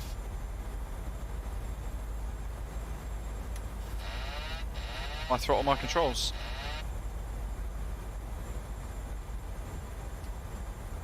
Just reset the flight directors. And we'll fly the visual approach. So now we're getting no RNAV guidance.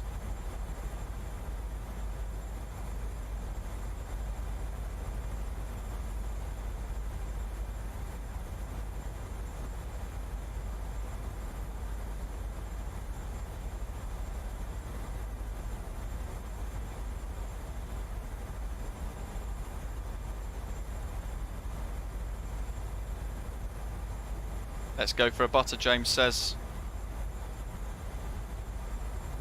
There's the runway. Offset approach. Matt, that's what my calculator's told me. That's what it's given me.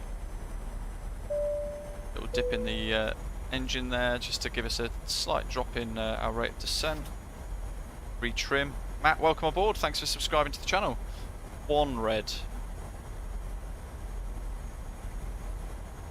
Right, pitch for speed just to get 2 knots back.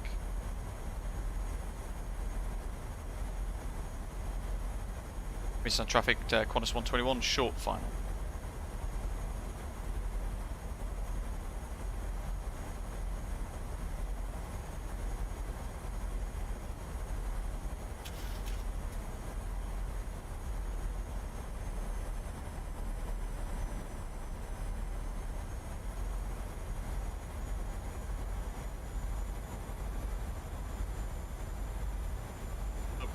Minimums.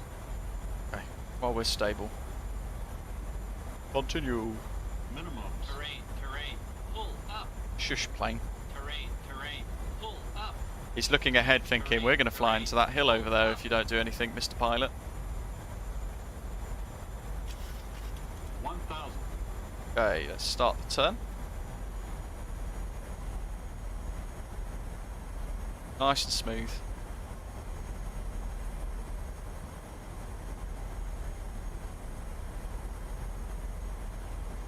Look at that view, absolutely stunning. I've never done this approach before. It's always the other direction, 2-3 or whatever it is.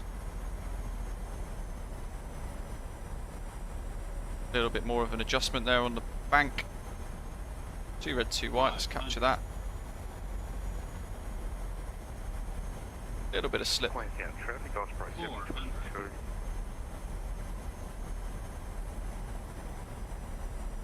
Queenstown traffic, Osprey 722 over remove, what is it? 200. Approach. Beats good. 100. 50. 30. 20. 10. Yeah, buddy. And reverse green, nose is down and decelerating.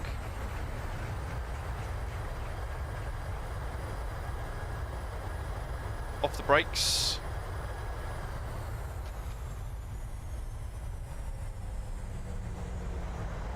Make sure we're reverse idle.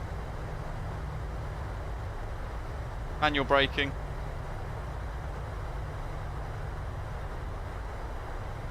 Vacate at the end here.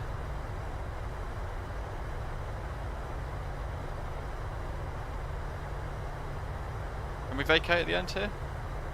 My god, there's no taxiway.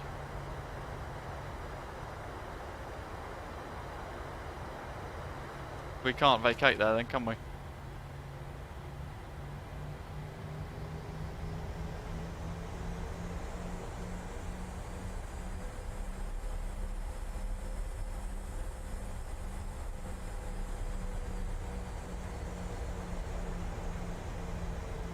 Sure that was a taxiway before.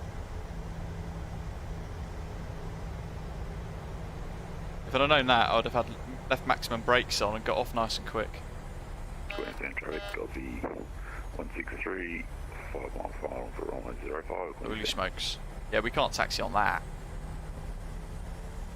Queenstown traffic, Qantas 121 is backtrack, runway 05.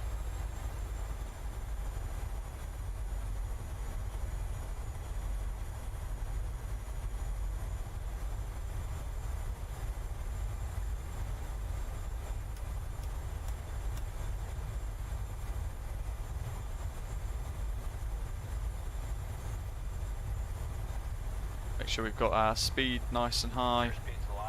Well, I hope. Love it. Queenstown traffic, Osprey 2472 is overhead Mumbo for runway 05, Queenstown traffic. He's only 5 miles away. We better get a wiggle on. Can't see him yet.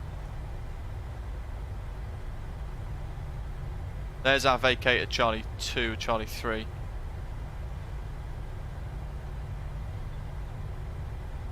Which is the... oh, there he is. Oh my good grief.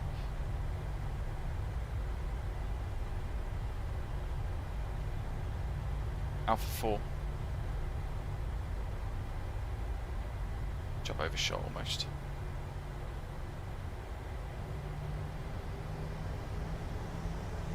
Queenstown traffic, Qantas 121 is vacating at Alpha 4. Bring all the flaps up. Mission mode selectors back to off. All good. We can pop that on as well. Strobe steady. We'll have to reset the lights most likely and a couple of the tweaks and things because of the way Sky Dolly doesn't record every bit of aircraft state we've got.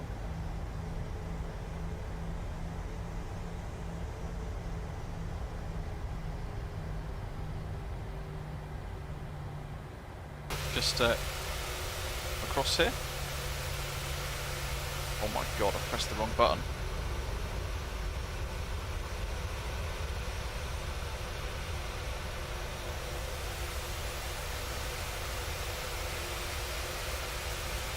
Oh, look at that. Screenshot.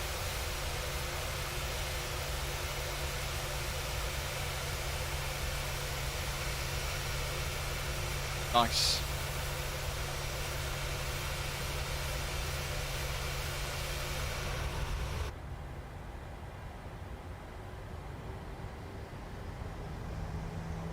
Queenstown traffic, Osprey 2472 is on short final. I guess I think I'm going to be going around.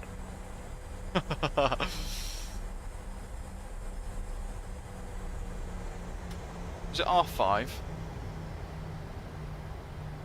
After all that work, tell me about it.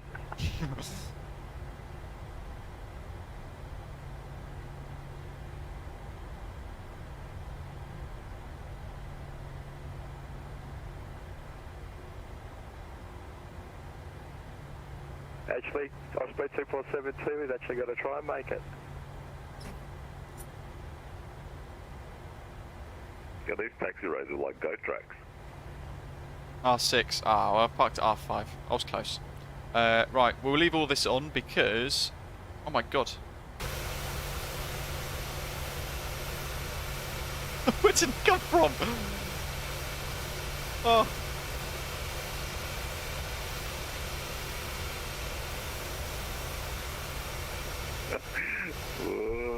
Nice job. Fantastic. Right. I don't even know where they came from. I said short final, but I don't think it was that close. Queenstown traffic, Osprey 2472 is having to backtrack. Who else have we got a final? Queenstown Osprey 722.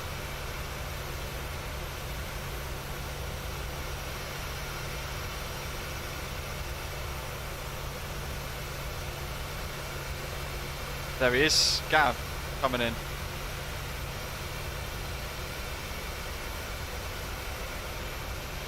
Queenstown traffic, Osprey 722, 6.4 miles, Amugo, on approach, Queenstown traffic. How fantastic is this?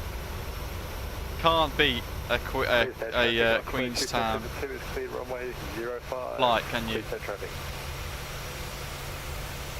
Right, let's head over here. At this stage, I'm going to turn drone camera off. Follow mode off. There we go. I need to deactivate Sky Dolly. So then we can hit the replay. So Gav's the last one in. Once he's touched down, we will throw ourselves up into a replay. 2472, taxi into the terminal via the GO track. What's here? Queenstown traffic. There he is. Got him. God, look how much of an offset approach this is. He's there. That's incredible. Not realised it was that sharp from this angle. There's Queenstown.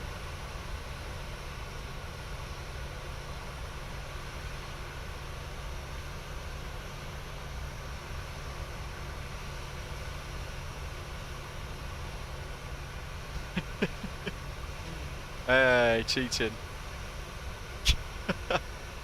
If ever there was a way to make a taxiway look absolutely tiny, found it.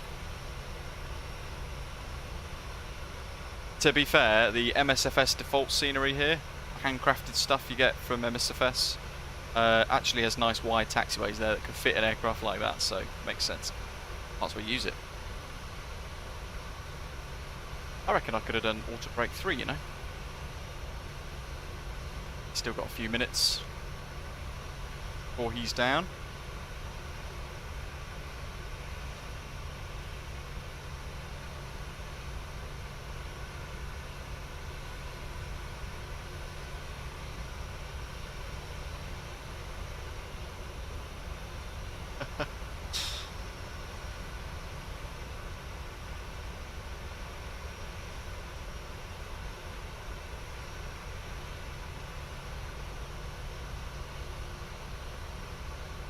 $100 likes, thank you, folks.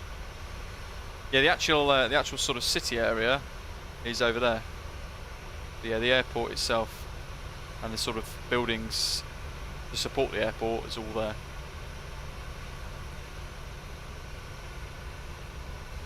He's going to pop into view any second. It's a bit closer.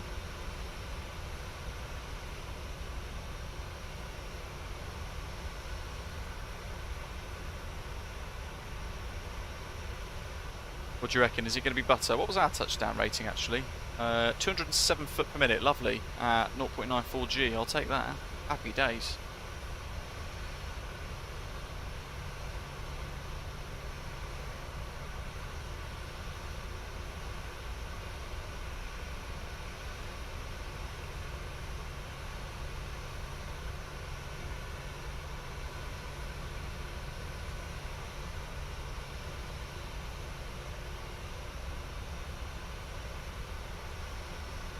Yeah, it is a bit, isn't it, Doc, I think?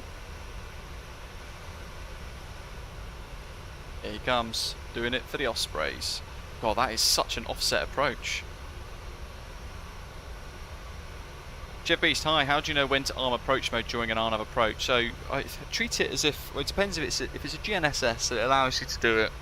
If you've got the LNAV and the VNAV elements to the RNAV approach, click approach, probably about the same sort of time you would for an ILS, about 10 miles or so. Something around that is just a real general guide. Should sort you out.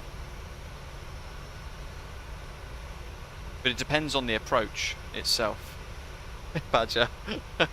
Not doing that approach again, my head hurts. Look at that for a nice smooth angle about. Profile looks great.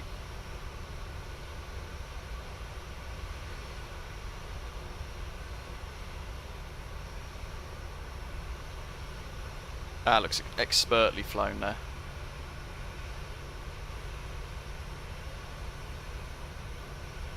Comes.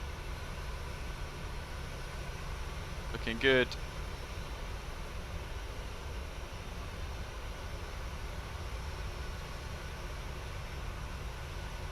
Oh, almost off the runway. He's going again. Osprey 722, it's clear and go around. Queenstown traffic. Love it. Right, while he's doing that, let's throw in the replay on Sky Dolly then, because we are ready for that. So, if I hit play about there,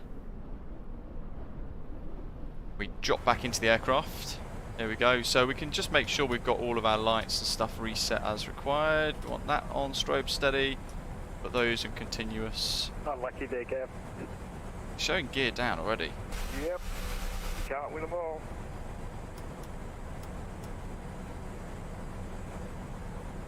So it does some weird things. It doesn't remember. It doesn't obviously recognise the state of that whatsoever. That's fine. We'll just have to leave that as it is.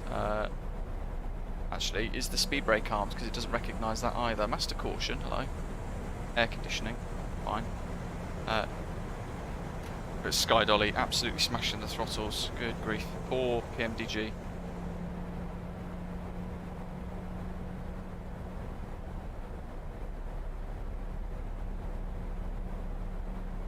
But watch this as a full replay.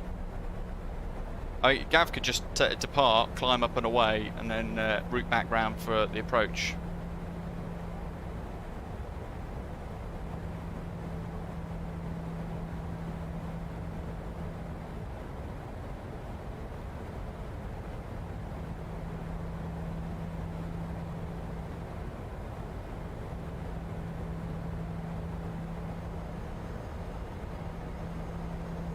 Definitely doesn't remember flap settings either, because I'm having to add these in now.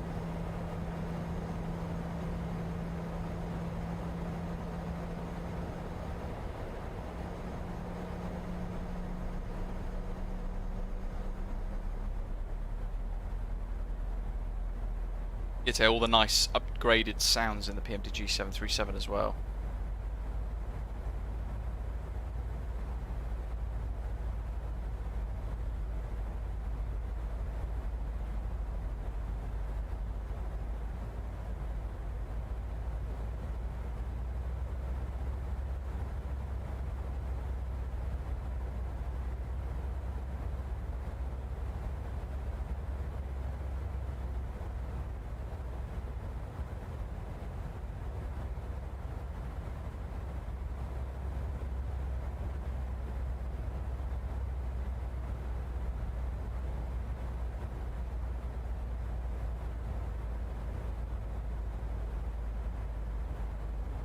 Lovely. Look at that for a view. Got that for the wing bounce as well. Ian, great work. Fantastic. Hadn't flown all the way from Auckland. Good effort.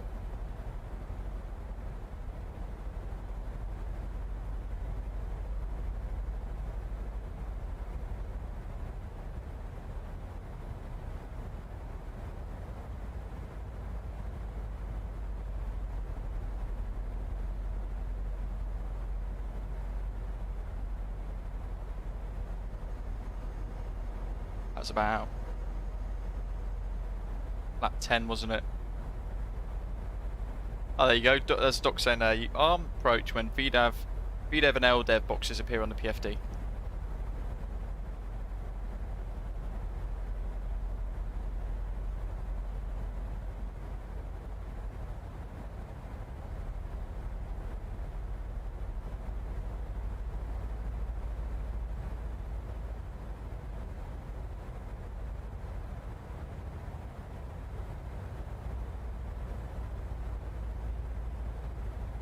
What remarkable scenery. So they obviously Sim Update 9 was released, and it actually broke all of the Orbx Mesh products. So the Himalaya one and Alaska is still broken. They've just updated Iceland. The first one that they updated was a couple of weeks ago now, the New Zealand Mesh. So they've got it all working again and updated it to work with the new photogrammetry requirements inside MSFS.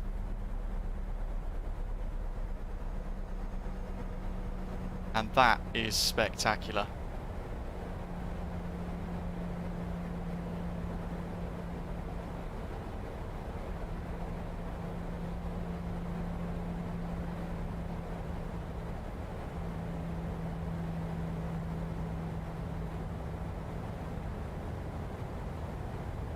Not too far away from Milford Sound, passing over this little section. One of the best general aviation places to drop into in a flight.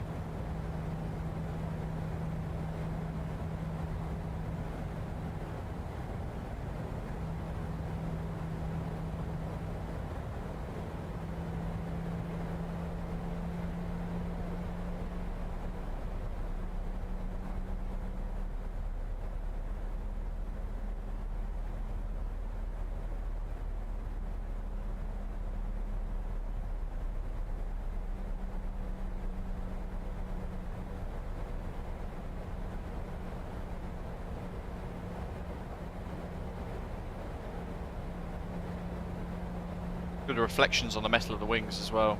All the little rivets reflecting in the it's great texture work of the livery artist David as well, David Sherry, that's in the chat a little earlier on. The way the light reacts to the airframe is remarkably good. Flap 25.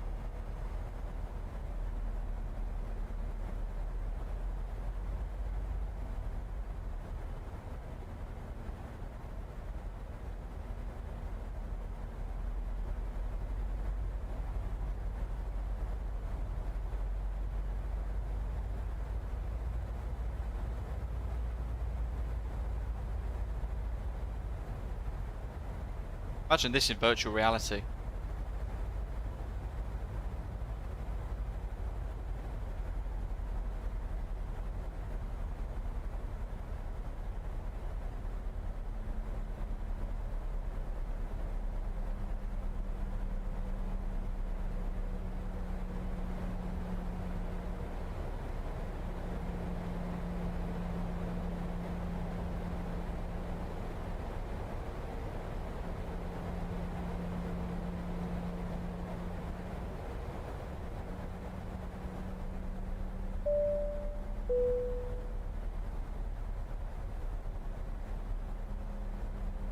Last meme, hello to you, welcome on board. Thanks for subscribing to the channel, it's great to have you here. Thank you to everybody who's hit the like button so far today as well, really appreciate it. Lap 30.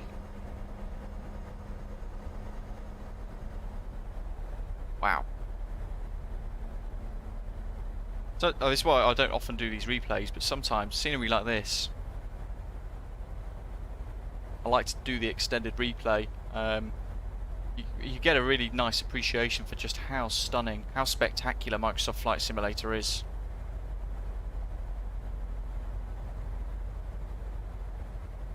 Just remarkable.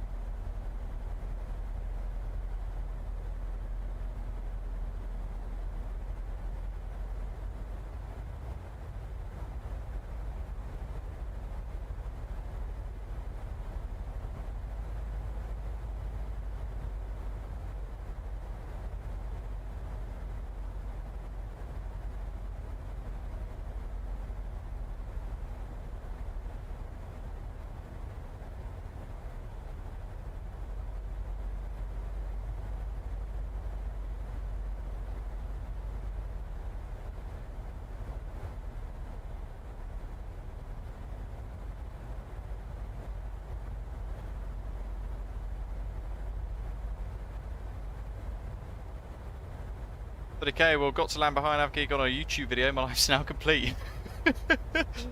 Thanks for having to do another with you one day. You're most welcome. Thanks for flying along. What a spectacular route. Oh, Queenstown's like Innsbruck, isn't it? You could do it hundreds of times over, and I guess Mykonos and Samos and Skiathos as well. Hundreds of times over. Each time you see the light and the weather and the conditions slightly different. And every time it's just enjoyable. It's really nice scenery, nice and technically challenging as well. Makes you sort of fly on your toes, you seat your pants.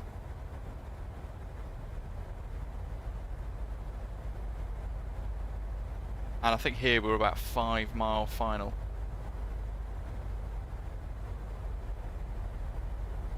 Very tempted to see how far away we are, but nice having the window view. Look at the detail on the ground.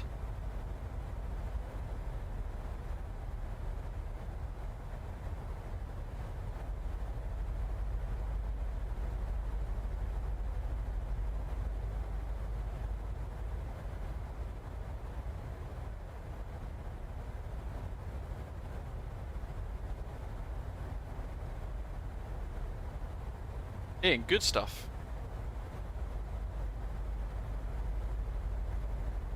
Hand fly it with no nav system from Auckland to Queenstown is amazing, Ian. Great work.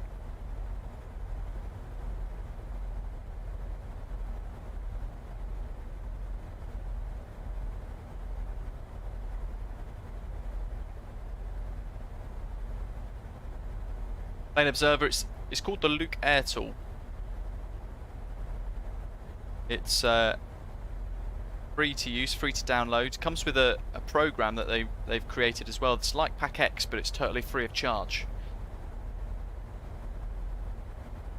Actually, you remind me. Actually, I forgot to play the after landing announcements.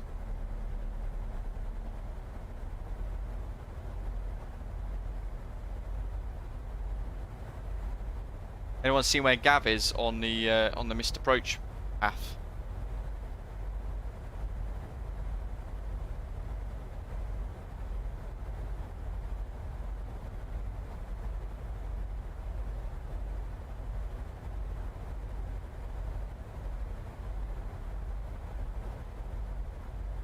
So this is Orbx NZ Mesh plus iniScene Queenstown, and the iniScene Queenstown has also rendered bits of the area around us with improved photogrammetry. So that plus the mesh gives this whole highly detailed area.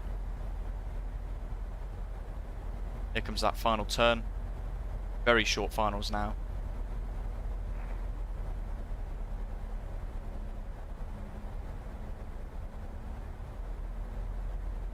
Love approaches like this.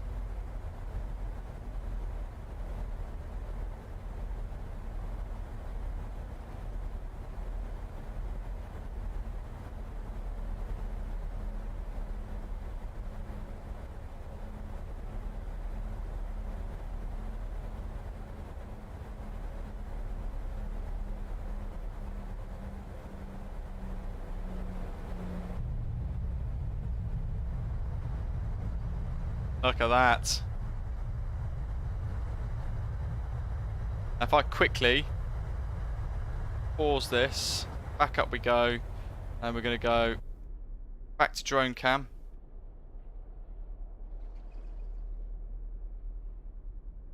The only risk here is it's probably reset the flap settings again, because that's what Skydolly likes to do. At least everything else is down. This is replay of our touchdown now.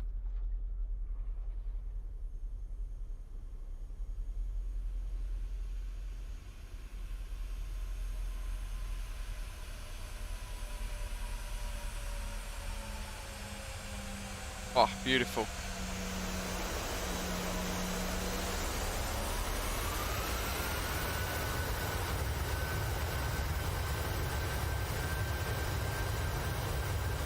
How cool is that? So we reposition that for Gav.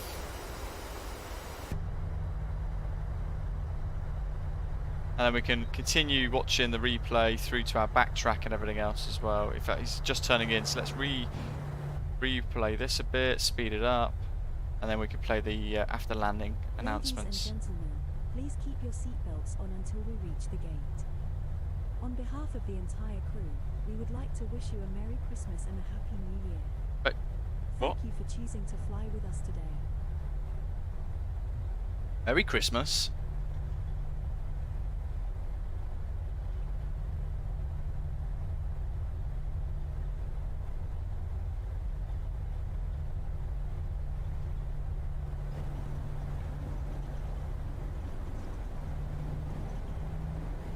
We get to watch these awesome flap animations now as the wings clean up.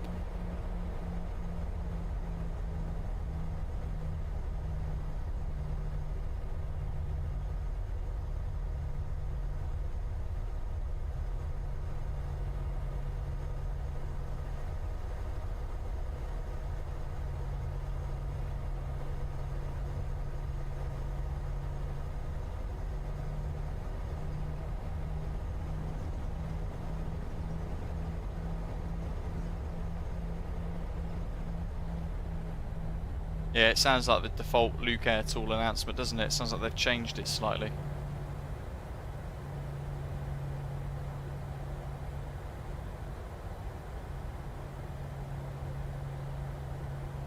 Right. Has anybody seen where Gav is? Taxi lights on. Yeah.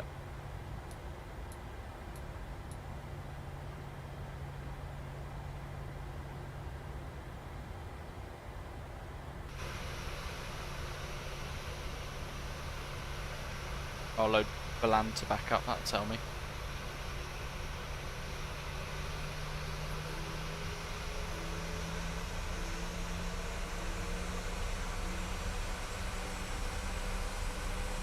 It crashed.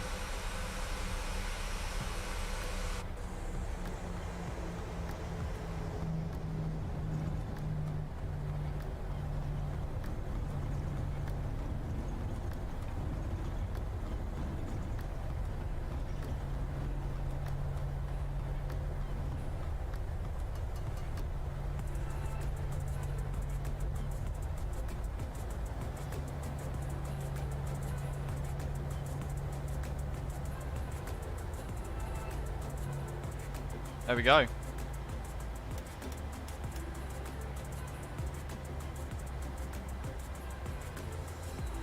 So make sure park brake is on, flaps are all good, engine T's and P's are good, and we've got the APU on bleed.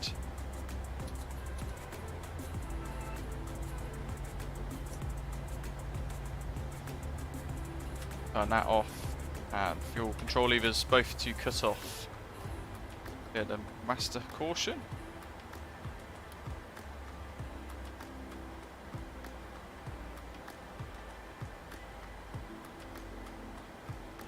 Anti-collision lights off. Menu, FS actions, ground services, chocks. The only thing here is obviously, oh for goodness sake.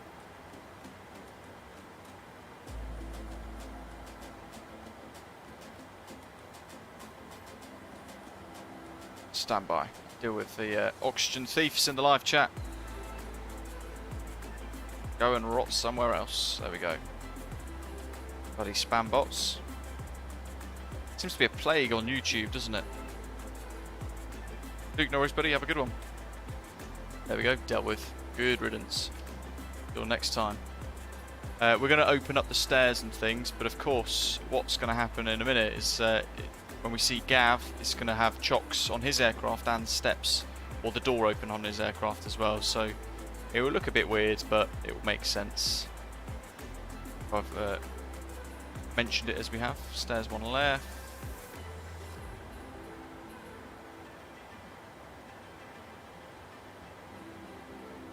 Have to stuff this up, don't wait for me.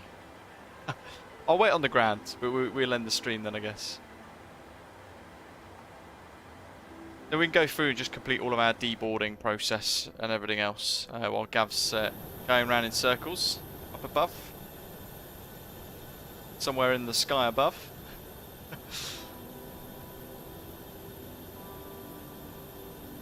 There we go. Hopefully you guys have all enjoyed that today. We've done Sydney to Queenstown, New Zealand in the PMDG 737-700, a real-world Qantas route in the 800 version of the 737 in real life. Obviously we're in the 700 variant at the moment.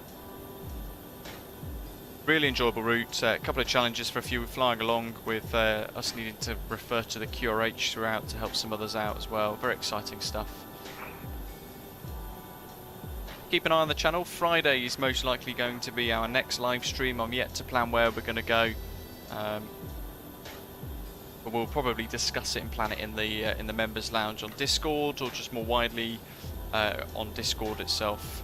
Maybe some Jet 2 ops or something else as well. Who knows? Watch this space. Keep an eye on the channel and the feed and Discord, all the latest.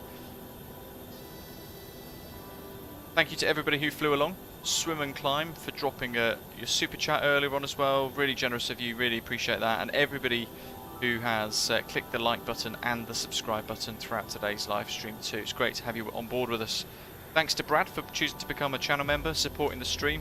And if you've not done so already, make sure you hit that subscribe button down below as well.